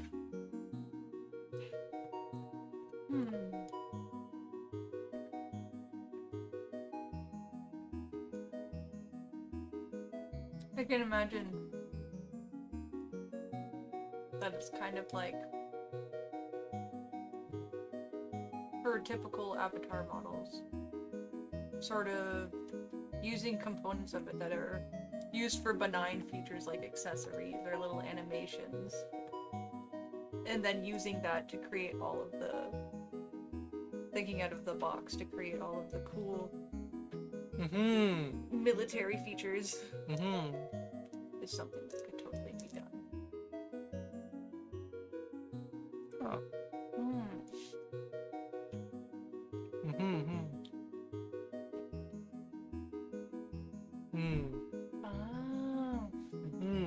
It really is like what you're saying.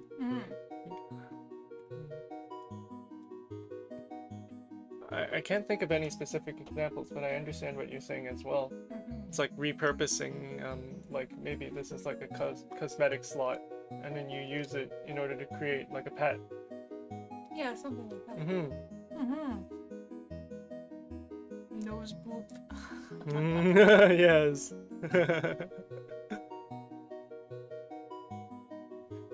Oh. Cool. Cool. That's super cool what you do.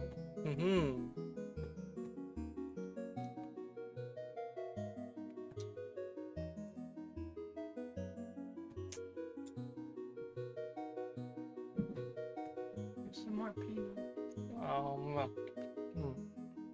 And another one.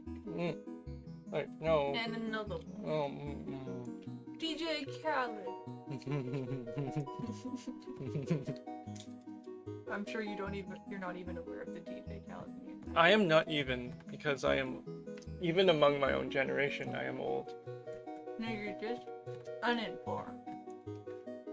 Uninformed makes me old. You just want to be loser. I just want to be old already.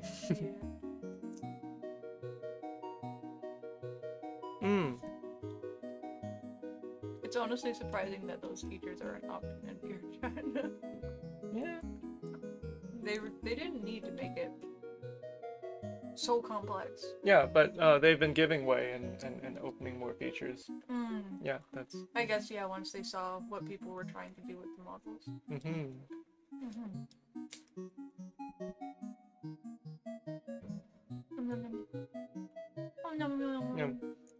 No more for me. No more for you. So No. there's a whole bowl of peanut. No. That's too many peanut. Oh. No, you don't have to. You don't have to get them for me. Well, I'm here. Yeah. Oh. Oh yeah, I guess like if a character had sword or a weapon or more armor, rigid bodies and stuff would work for that.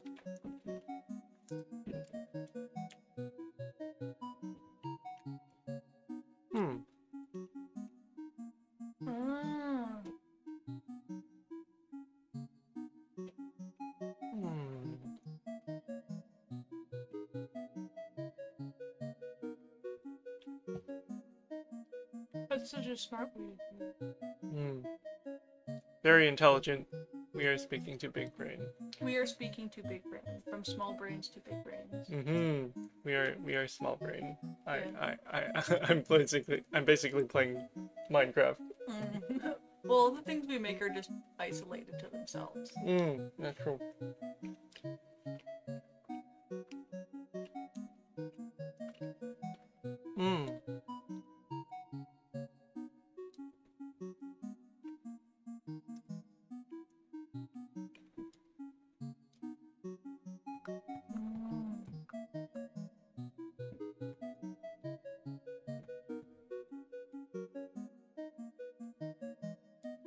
I'm surprised it doesn't get lagged. If that's the case. That seems like it's fairly computationally heavy.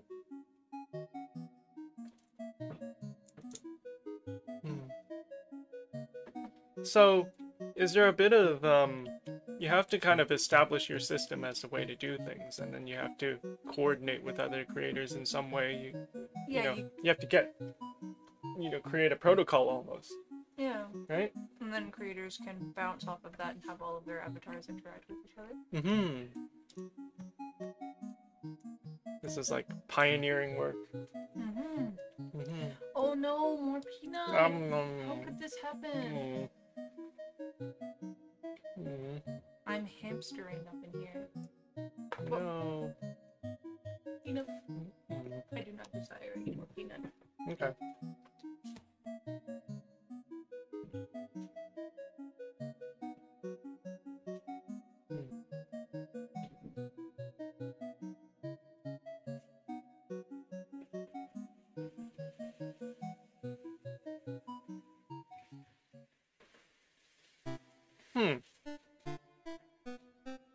Interesting.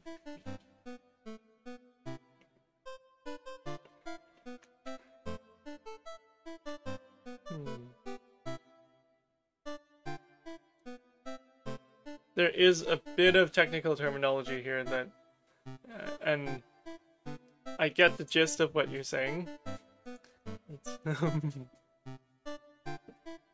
It's true you've never worked with any of those kinds of Yeah.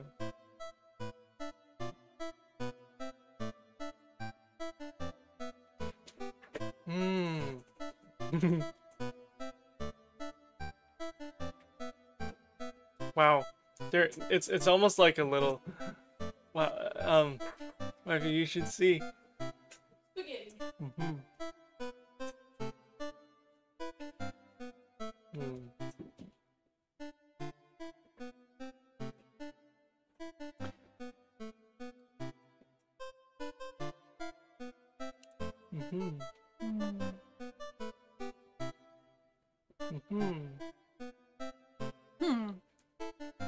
Yes.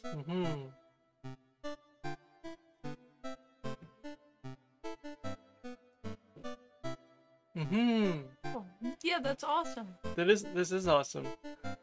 Wow. It's I mean, it reminds you of how I wanted to create like a system for my buildings that other creators could use in order to create a modular city building kind of thing.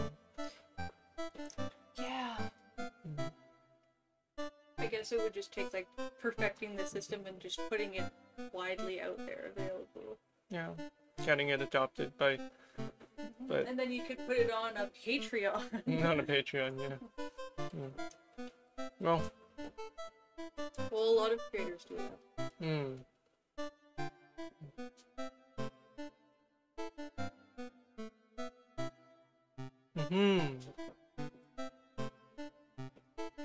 Well, I'm excited to hear how this goes. This is certainly exciting stuff.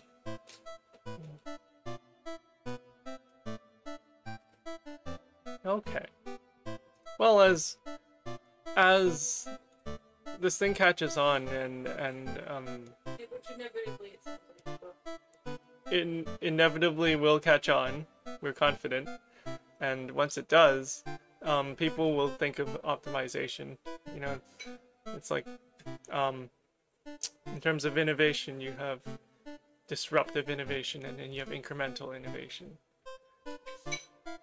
And you're doing something pretty disruptive, and people will incrementally improve upon it afterwards.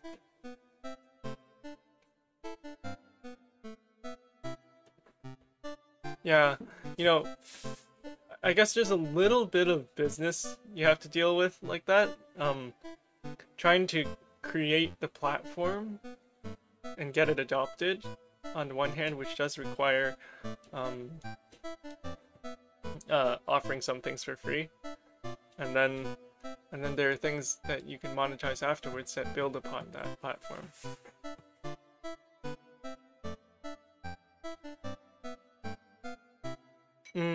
Understood.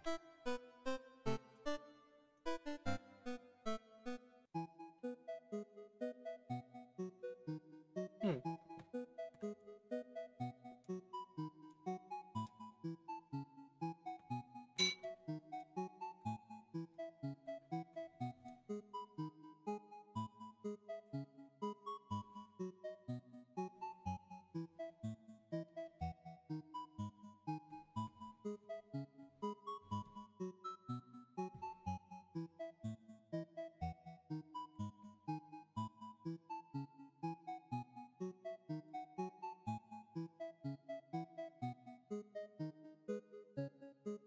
Exactly. Yeah.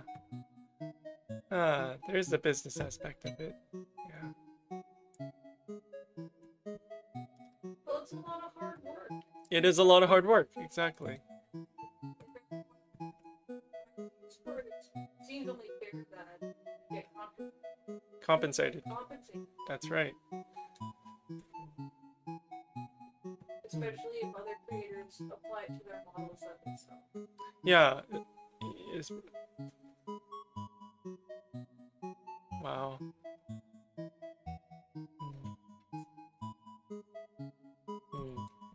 Yeah. We were just remarking that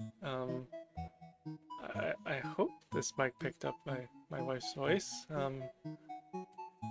Yeah, that it's only fair to monetize when other people are going to be monetizing, most definitely on the platform that you're creating.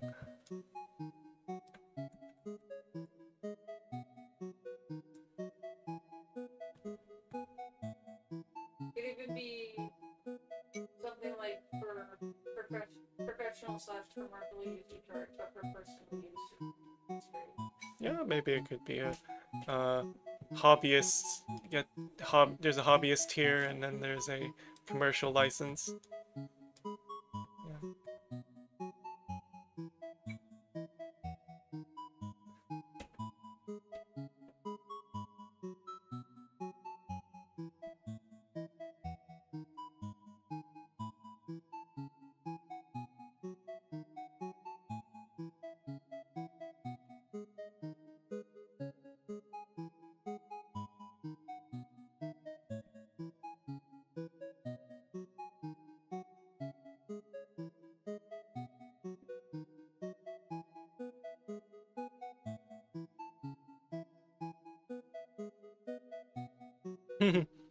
Yeah.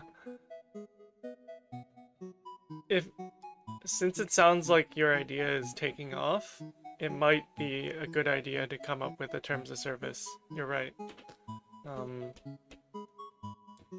I can see that being a problem with all the, depending on what people are, trying to make a living off of it.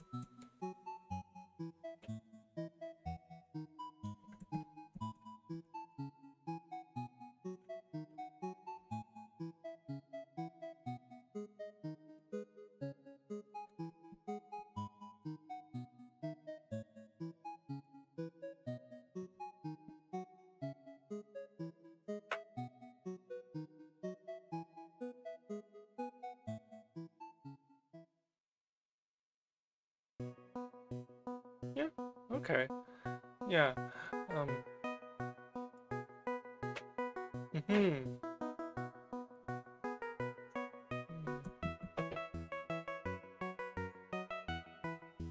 Yeah. It's yeah.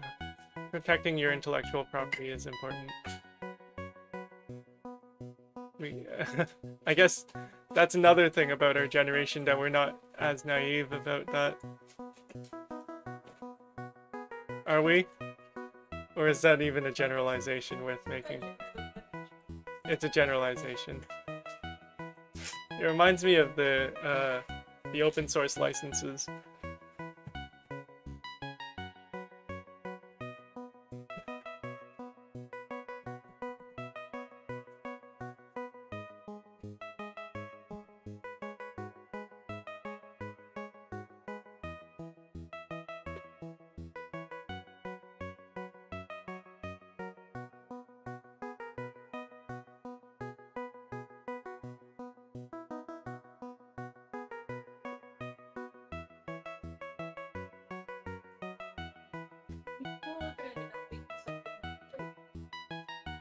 If it would be cool if it ended up being a system like Wait, wait. Quake. Okay. Back in the early days, Mhm. the game Quake Mhm. was used as a building off like for other retail games. You should come over and speak, Mikey.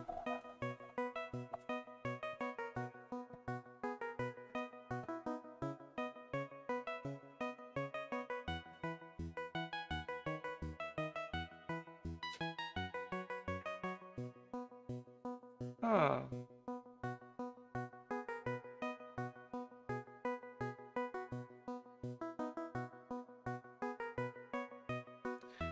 Wow.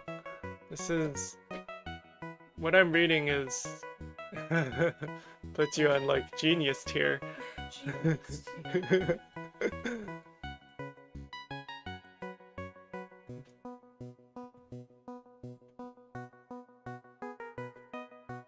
Oh. Like packing all of the logic into the avatar itself, allowing it to be cross-platform and universal. That's like a paradigm shift. So that's why I say it's, you know, this person's a genius level.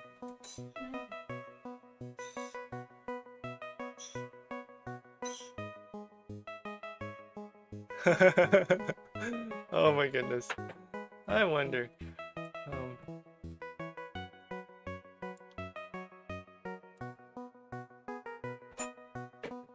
You know, a lot of it would just go over my head, but I would love to hear about it and love to see it too. Hmm.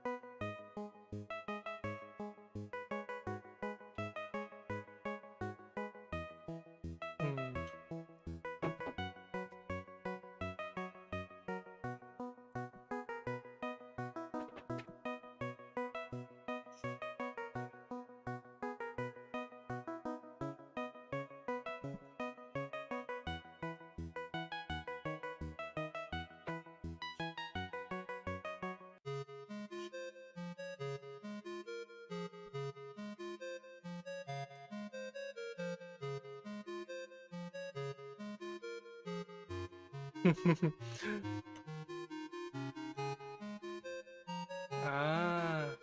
Well, you know, I feel really elderly to be saying this, What? but just make sure you're taking care of your health, you know, with constant innovation and you know, working so hard. You can't innovate if you die. Yeah, so make sure you get enough sleep and and drink water. Yes, and get rest and social contact like this. Yeah. Yes. I feel so old. Hmm.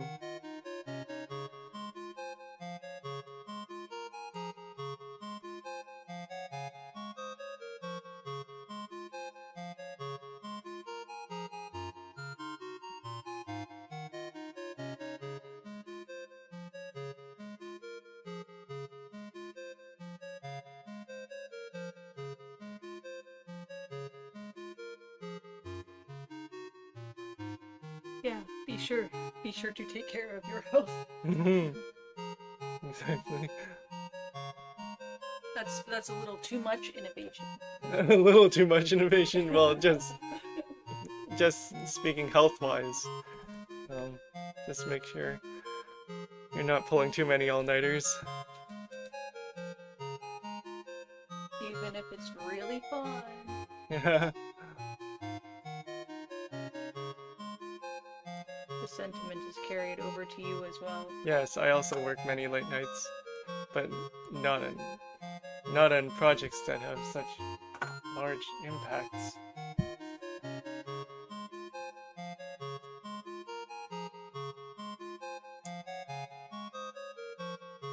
No, understood.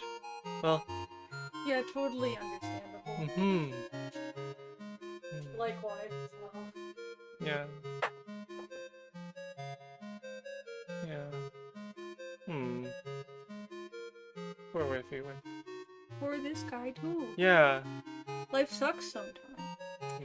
And when you find where people, it kind of feels like you have to keep putting out content, otherwise you'll just drift from it and then not be accepted into the community. Understood. So that's just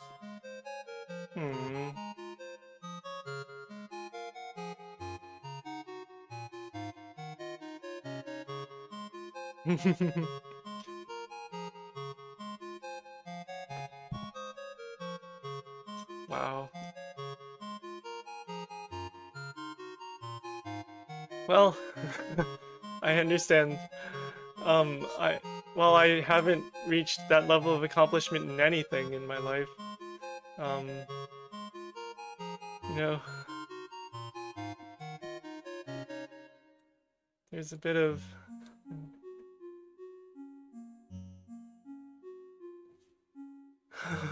you really have to be careful about your health when you're giving in to all, people just, everyone's demands.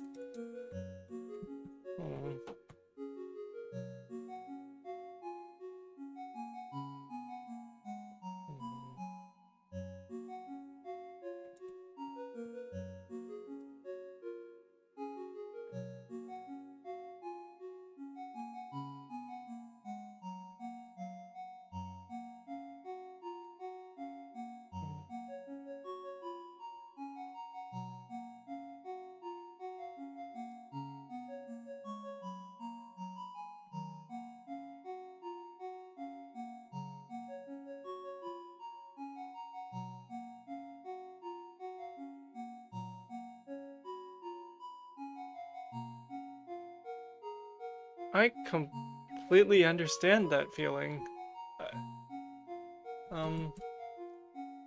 You know, even in this space of making building models,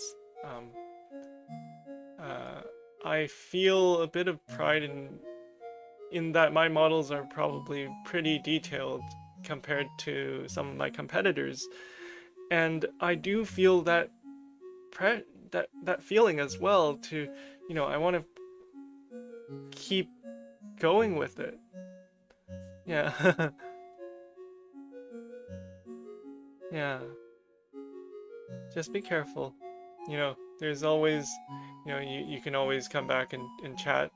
There's like, because I'll be doing a lot of live streams, so if you ever need someone to talk to, a place, or even just a place to sit back and find some peace.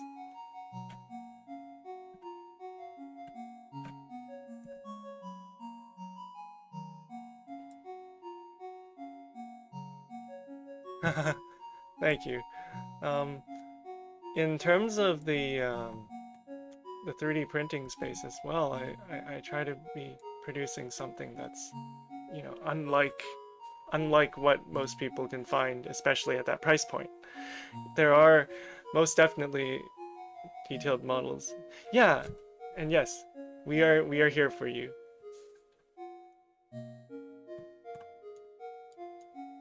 But yeah, in the space of 3D models, yeah, something about it being something that I have to defend as well. But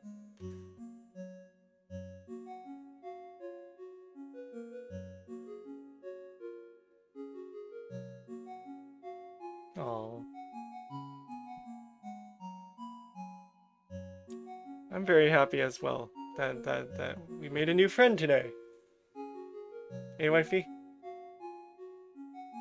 Oh, my wife's watching something. Anyways, I'm very happy that we made a new friend today.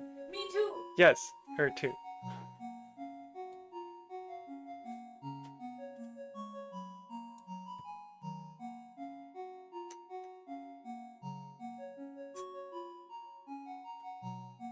Ah, my wife's an expert on 3D printing. I'm kind of just um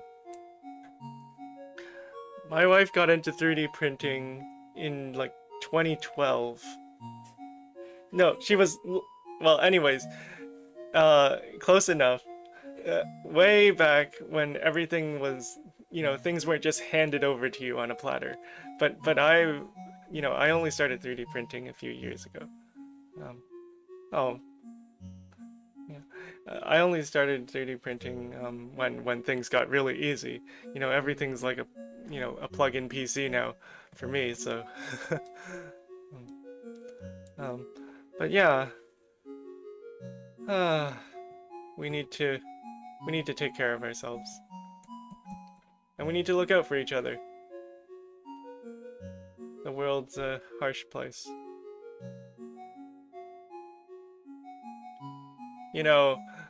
With the whole tariff situation between Canada and the US right now, my business has basically vanished overnight.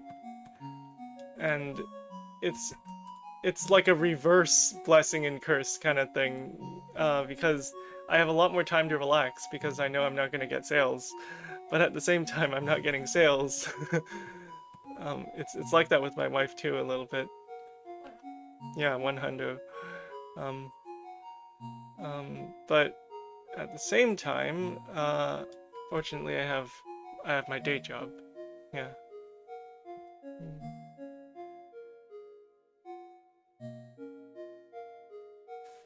Hmm. Yeah. Uh. Yeah, we've got to take care of ourselves. You better take care of yourself. Mm-hmm. Yes, I will.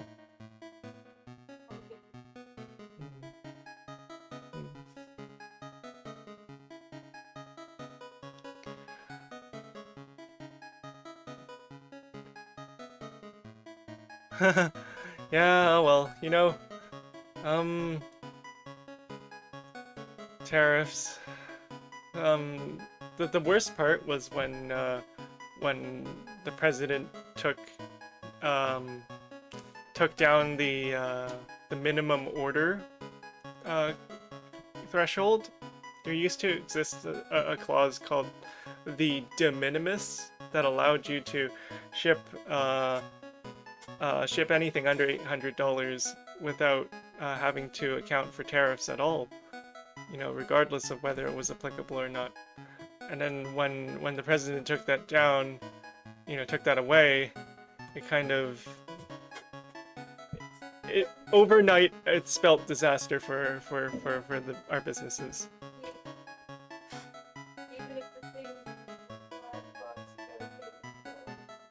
Mm-hmm. Yeah, actually, our printers are all Bamboo Lab printers now. We have we have 3 A1 minis and one A1, and then we have 2 P1Ps. We got the P1Ps back when they were new, and well, actually, we got everything when it was new. Yeah, we overpaid a bit.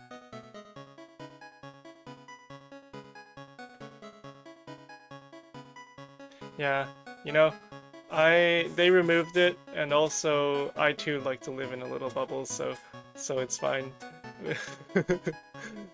You're not missing too much. It's just a lot of doom scrolling anyways.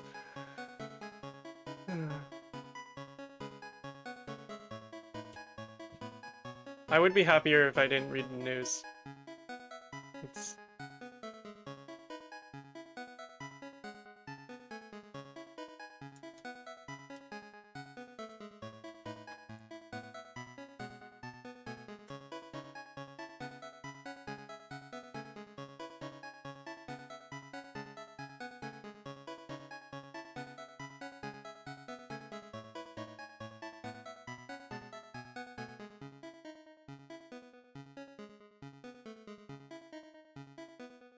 Yes, Bamboo Lab has a platform called Maker World, which my wife and I have never used because we do not like the idea of putting our content, our digital files out for anyone to use. There's a problem with people stealing even with Maker World, I think. And and so we just don't want to touch the platform that they offer.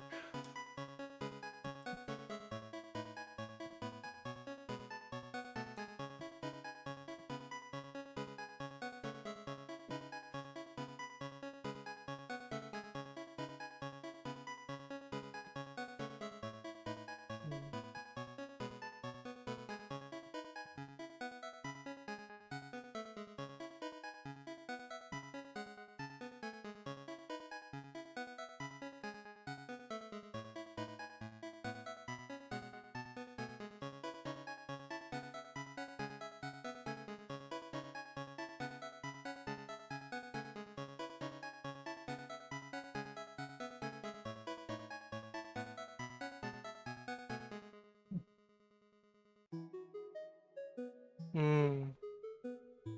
Yeah. But I am thinking that my approach might have to change if this tariff situation continues. Eventually I might have to go the way of selling models.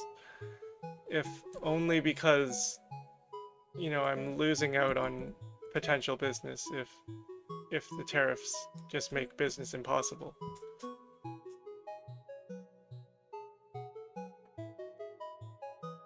Hmm. Oh, I'm curious about this video that you're mentioning.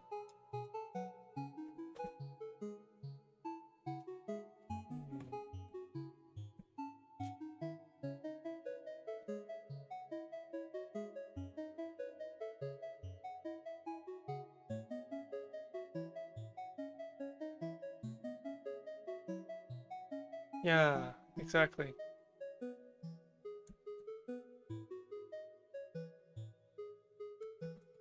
So you totally understand where we're coming from. Um,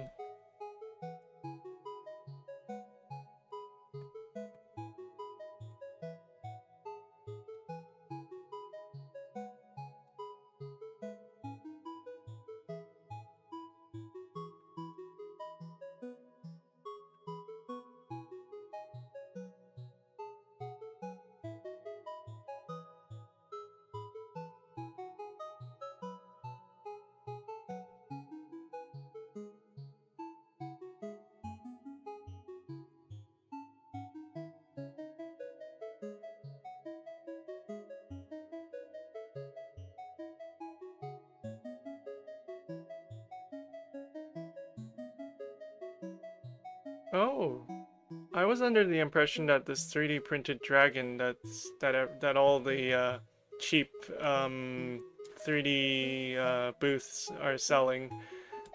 I thought it was sold legally. Uh, but but now I know. Now I know that a lot of people are just stealing them, ripping the model.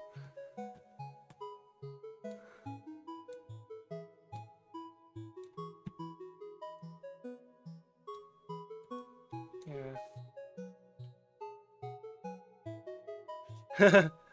Oh, it's we kind of have to adapt to different times.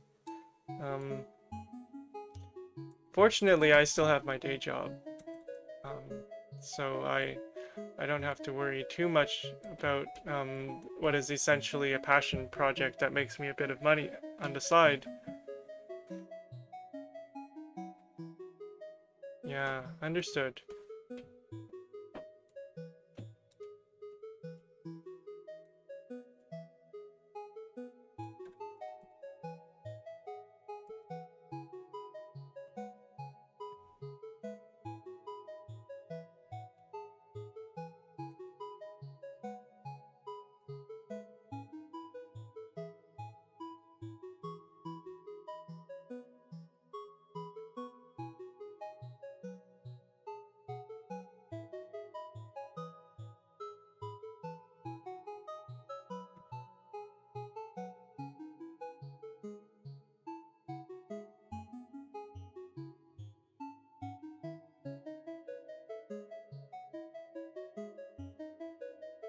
Yeah.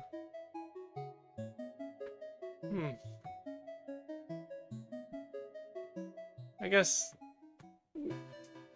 we've created a system where that kind of rewards theft, and that's, at the end of the day, that's what we're gonna get. Mm-hmm. I'm actually really fortunate with the full-time position that I've got, working at one of the big companies in town. Um,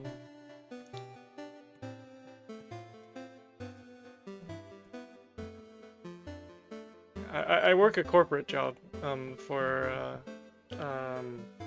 my day job, but it's not what I really want to be doing with my life. And you know, my hope was that the passion projects would carry me through until I could maybe even leave the full-time job, the day job that is. And I don't think that's going to happen at this rate.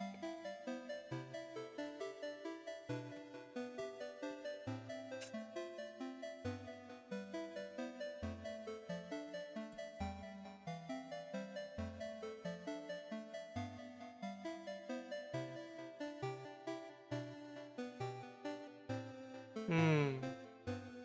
Understood.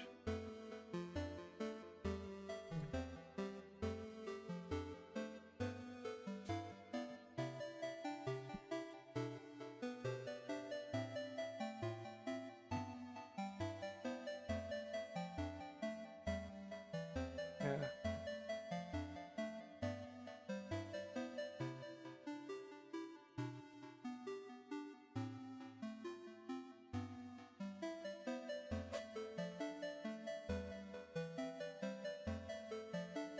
Hmm. I hope it goes well for you. Um, it's.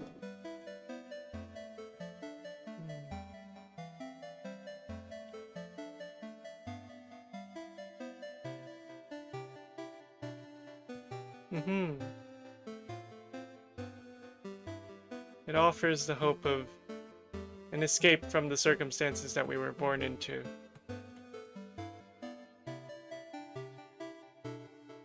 Oh wow. I didn't realize that. Huh.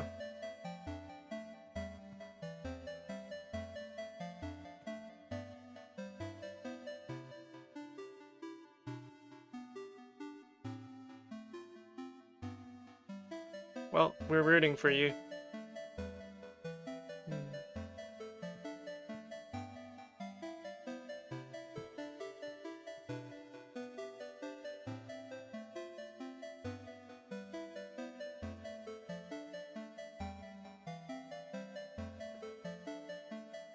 Hmm. Yeah, there's something to be said about finding a niche. Um, in that a niche is how you're gonna get, find your way into the field. But then once you have to expand past that niche in order to I guess, if you want to be commercially successful. Um, but don't I don't know. Don't forget your roots. I think a lot of people say that. Um,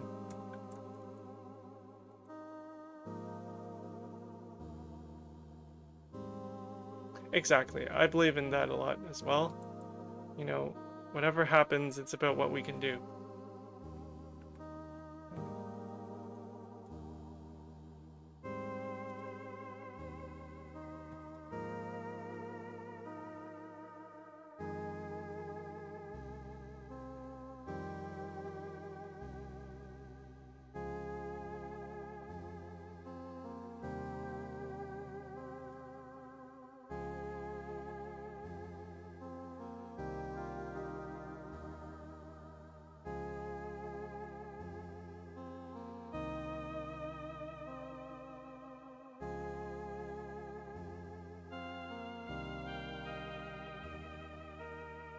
Mm-hmm.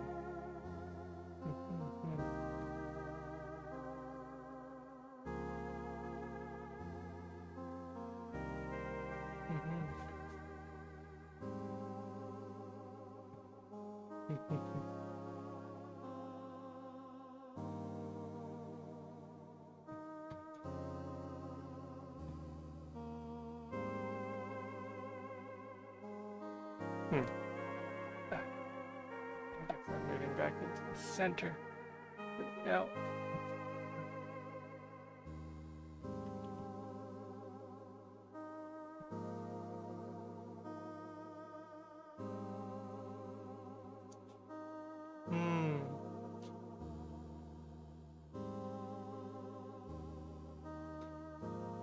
Yes, it's, what you're doing is pragmatic. It's, The coolest. when I say pragmatic, I mean it's practical. It's, you've discovered a feature in one niche, and you're finding that it can actually be used in many other applications, and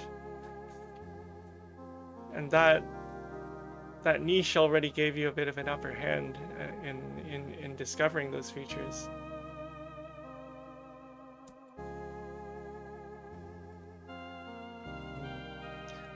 So yeah, I think you've got what it takes.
It was likewise quite eye-opening.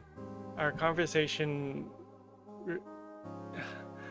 it's told me a lot about the capabilities of 3D modeling and about VR, which just playing Beat Saber I would never have known about.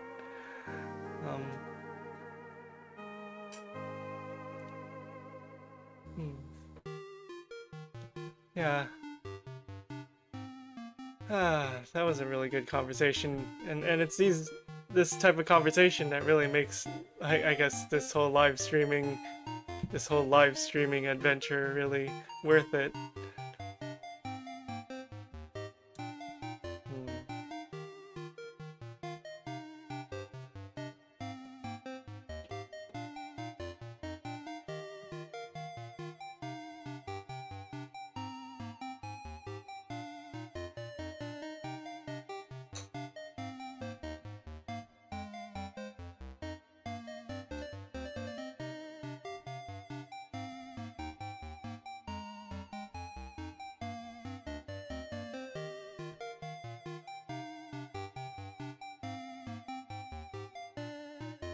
Yeah, it's yeah.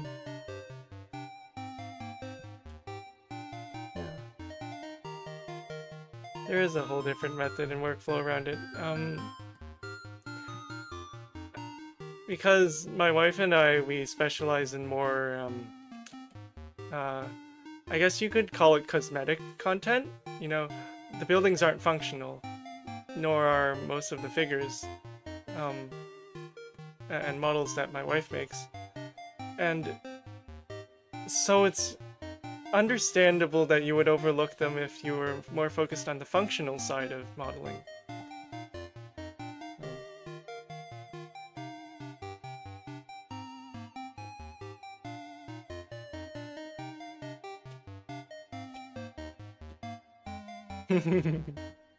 I wouldn't blame you.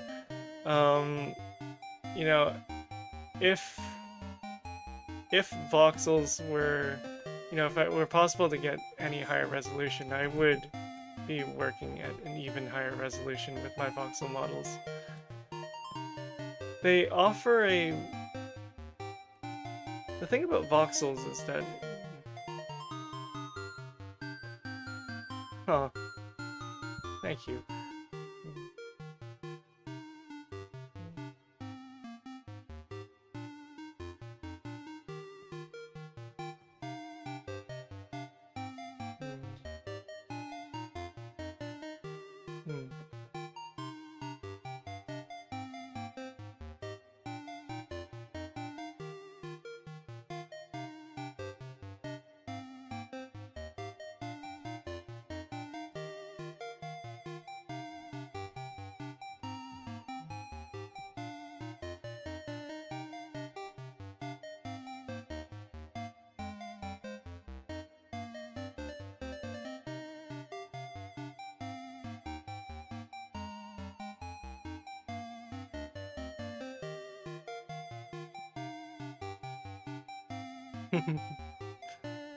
I'm glad that you got something out of this.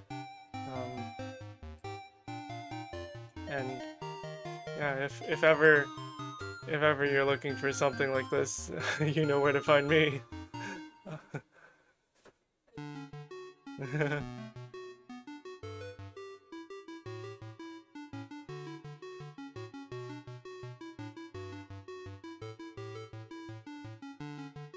Yeah, actually, it's kind of funny because growing up, I wouldn't have considered myself... Well, actually, in recent years, I wouldn't consider myself a hardcore gamer anymore. And even growing up, I don't think I gamed too much, even though I gamed a respectable amount. But where am I getting with this? I didn't realize that I would find a niche in voxels and pixels and chiptune music and all that. Yeah. So yeah, thank you for your encouragement. Wow, wow. Thank you for your encouragement.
I'm glad to hear that.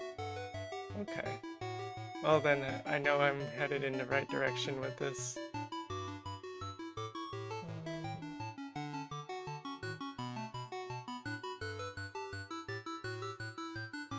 Yeah, for me it was the Game Boy Advance, and then later the DS.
Hey, that's neat. I never played the Xbox, but my first Game Boy was also a Game Boy Advance SP with a blue folding.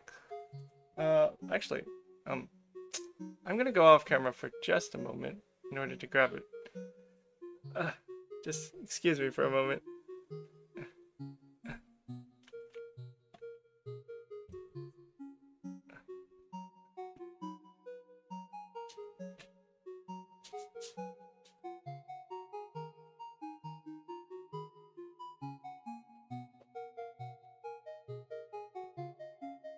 This here is my first game console, or my first handheld game console. It's cracked and dilapidated at this point, but um, oh my goodness. I deleted my save files, unfortunately, but huh. That is super cool. Um, let me see. I can't find my DS. Yeah, yeah, it is the same one as yours. Uh, What? yeah, this. Same one? Yeah, same one. Yeah, I dropped this on the floor and at a shopping mall, and that was the end of that. Let me see it. Yeah. Oh, you've never shown me the screen of this before. I have shown you the screen before. I dropped it at a shopping mall. I also broke my DS doing something like that. Oh. Oh. I was putting on a coat, Mhm. and then I didn't want to let it go, and then it fell out of my hand and the whole top screen popped off. No. But then my mom wouldn't let me try to fix it. She just threw it out. Why would you just throw it out? It still works. Top screen is off. Yeah, she didn't want me to shop. Oh, understood. Yeah. Oh wow, yours is still in good condition. Lucky you. Yeah. Um.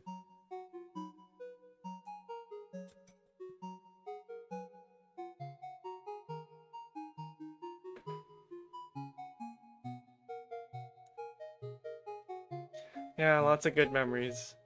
Hmm.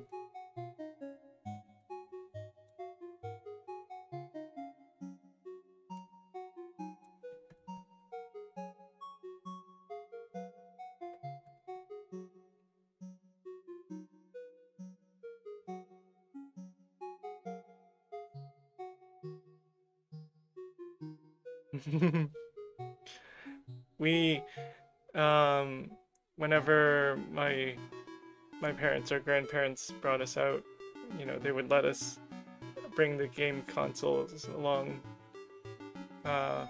One of my brothers had a silver one, and I had a blue one, so we would just be fiddling on those all whenever we were in places we found boring to sit around at.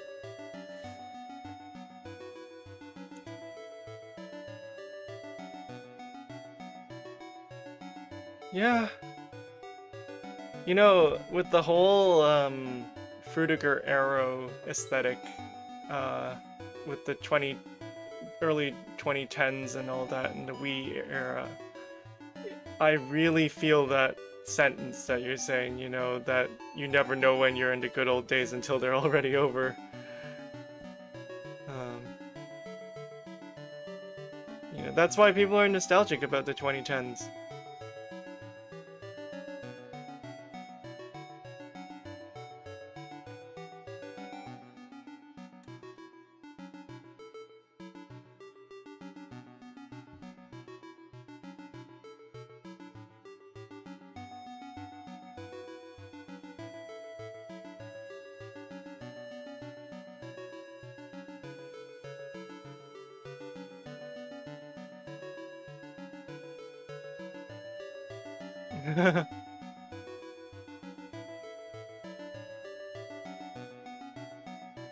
Yeah.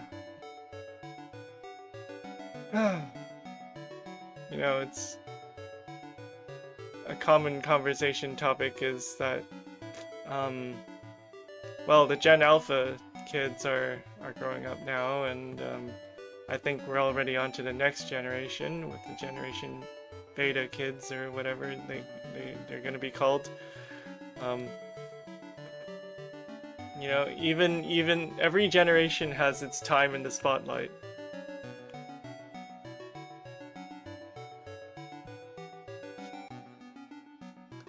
Yeah, I agree. I completely agree.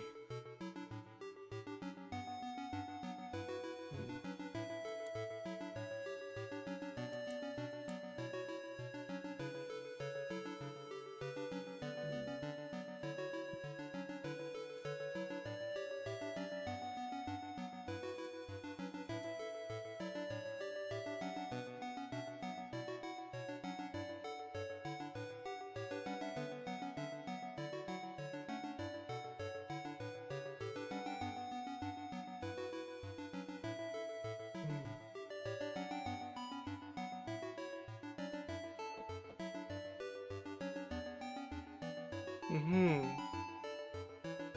For me, it was, you know, we would be browsing the internet with our allotted, you know, maybe an hour of time to be browsing the internet on my grandfather's old computer.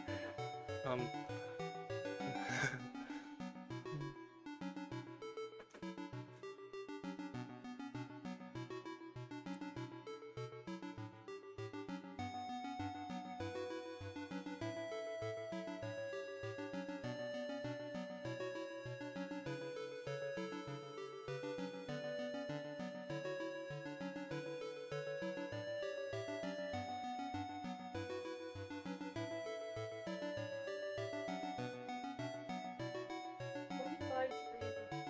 is it? Oh wow.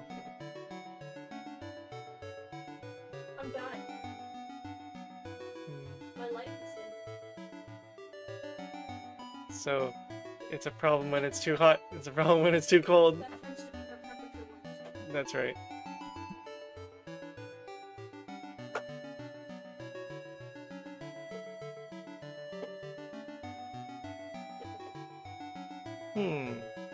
Mm-hmm. Wow. That's... I think the money we did have when we were kids was like, you know, delivering newspapers and all that. But we never spent it on... Huh. I didn't spend it that way. I forget what I did spend that money on. I think I just saved it.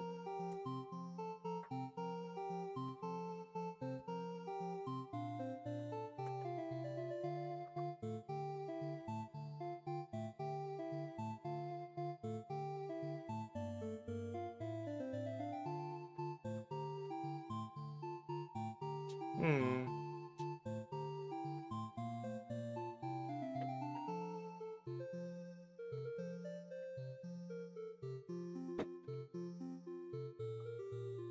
Are you alright, my dear? What happened?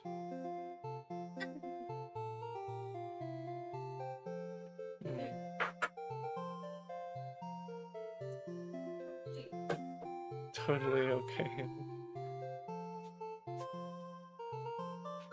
Oh wow. You were allowed to build help build the family PC when you were just 4. That's crazy.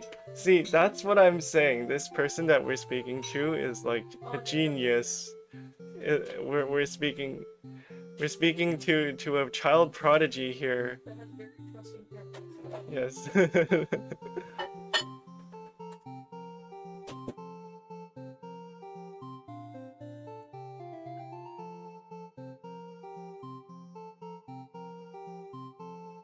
Can you kiss my Albert? No, no. One more time.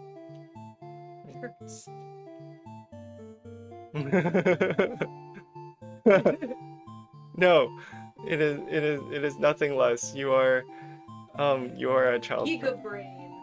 Giga brain, yes. The crinkliest. The crinkliest brain, yes. Next levels of crinkle. It's like I see.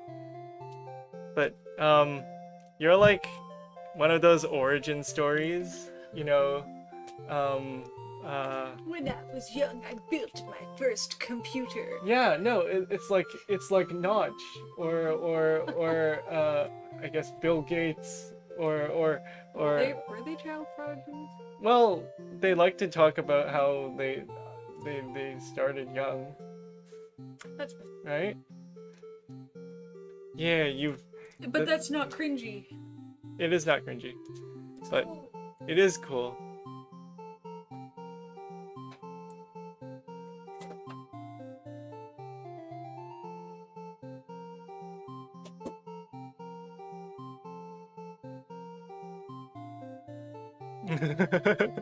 That's neat.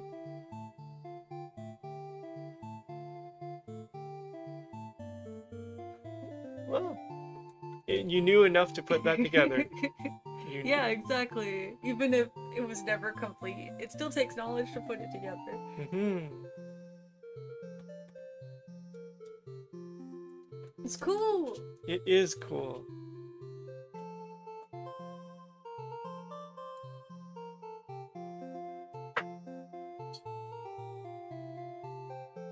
Every level of effort is okay. hmm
Hmm. I'm I'm pretty confident you're gonna be doing big things. Big things. Big things with your life.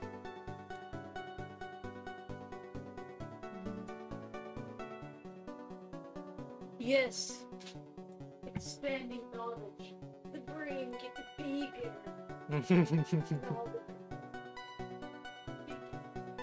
Big.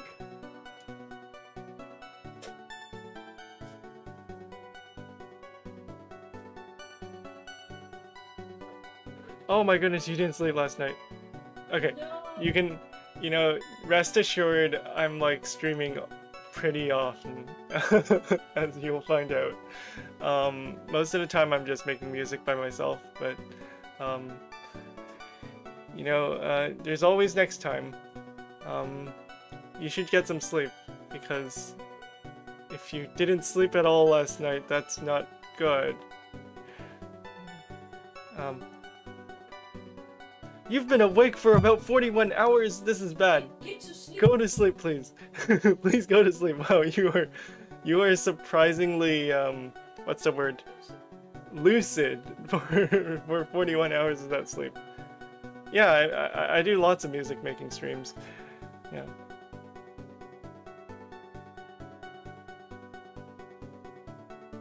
But that can always wait until another time. You should go to sleep.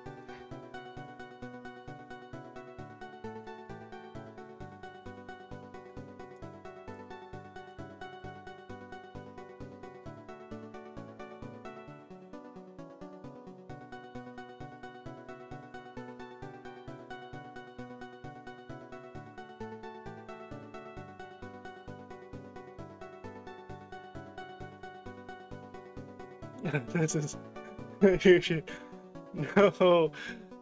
I feel I totally relate to that. I feel like I've gotten pretty good on operating with low sleep, but no, that's just because your brain has gotten used to operating on low sleep. Doesn't mean that it's good for it. Like, I mean to say that you've gotten used to the feeling of sleep deprivation.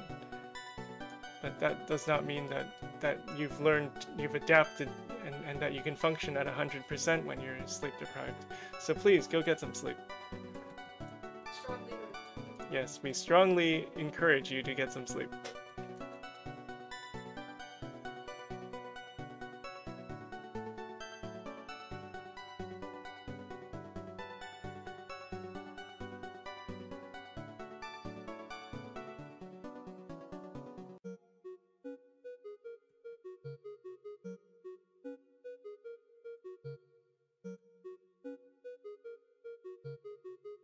Okay. All right. Well, then get some rest. Good night, and see you another time.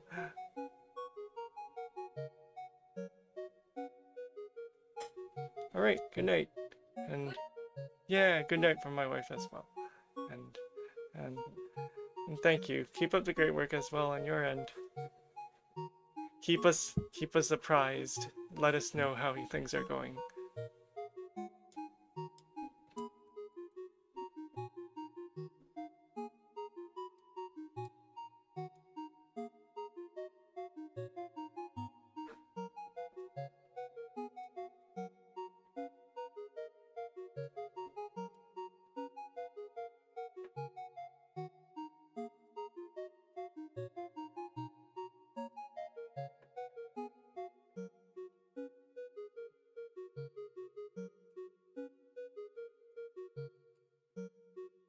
silence. Hmm. I think so.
I think so.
Yeah, so well, Have you seen those cameras that film faster than the speed of light?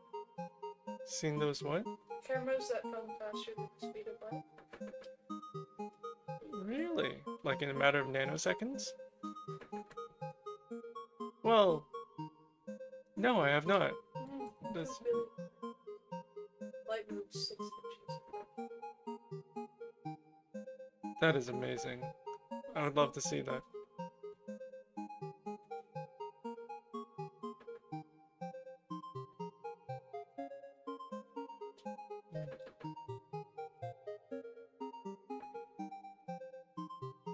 Wait one second.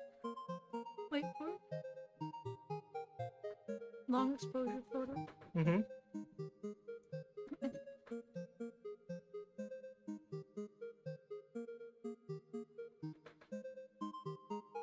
That is remarkable.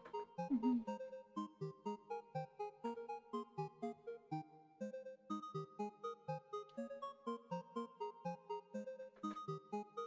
Oh wow. Mm-hmm. There's also a... Is that commercially available? No, it's just the thing to describe though. I would love to do photography with that. Mm-hmm.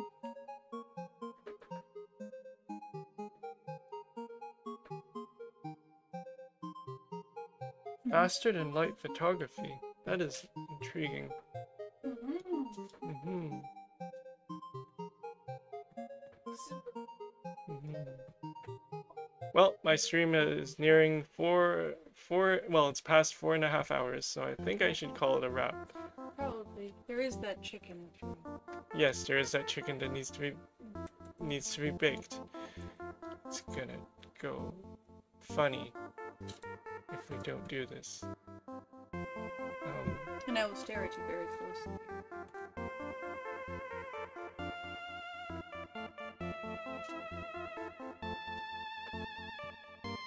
I am really craving a fruity drink. Oh no, we're out of those. We've been out of those for a while.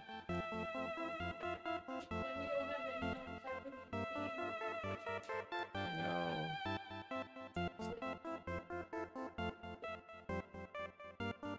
Alrighty. I'm gonna call it.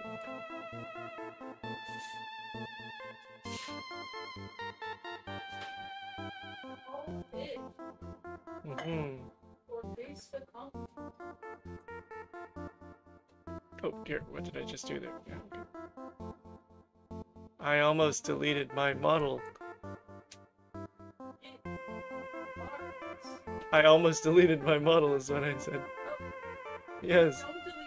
Don't delete. No, it was an accident. Don't. Oh no. Please. Why? What?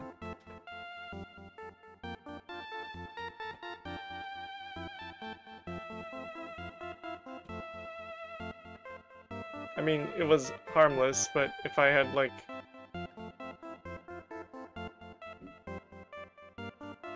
Fair. Not only zero backups, but the fact that, if I had somehow overwritten the rewrite history, the undo history, then something bad would have happened. I would. Do you think, even with our technology, things are so... Extracted from the random. Yeah, things are so fragile.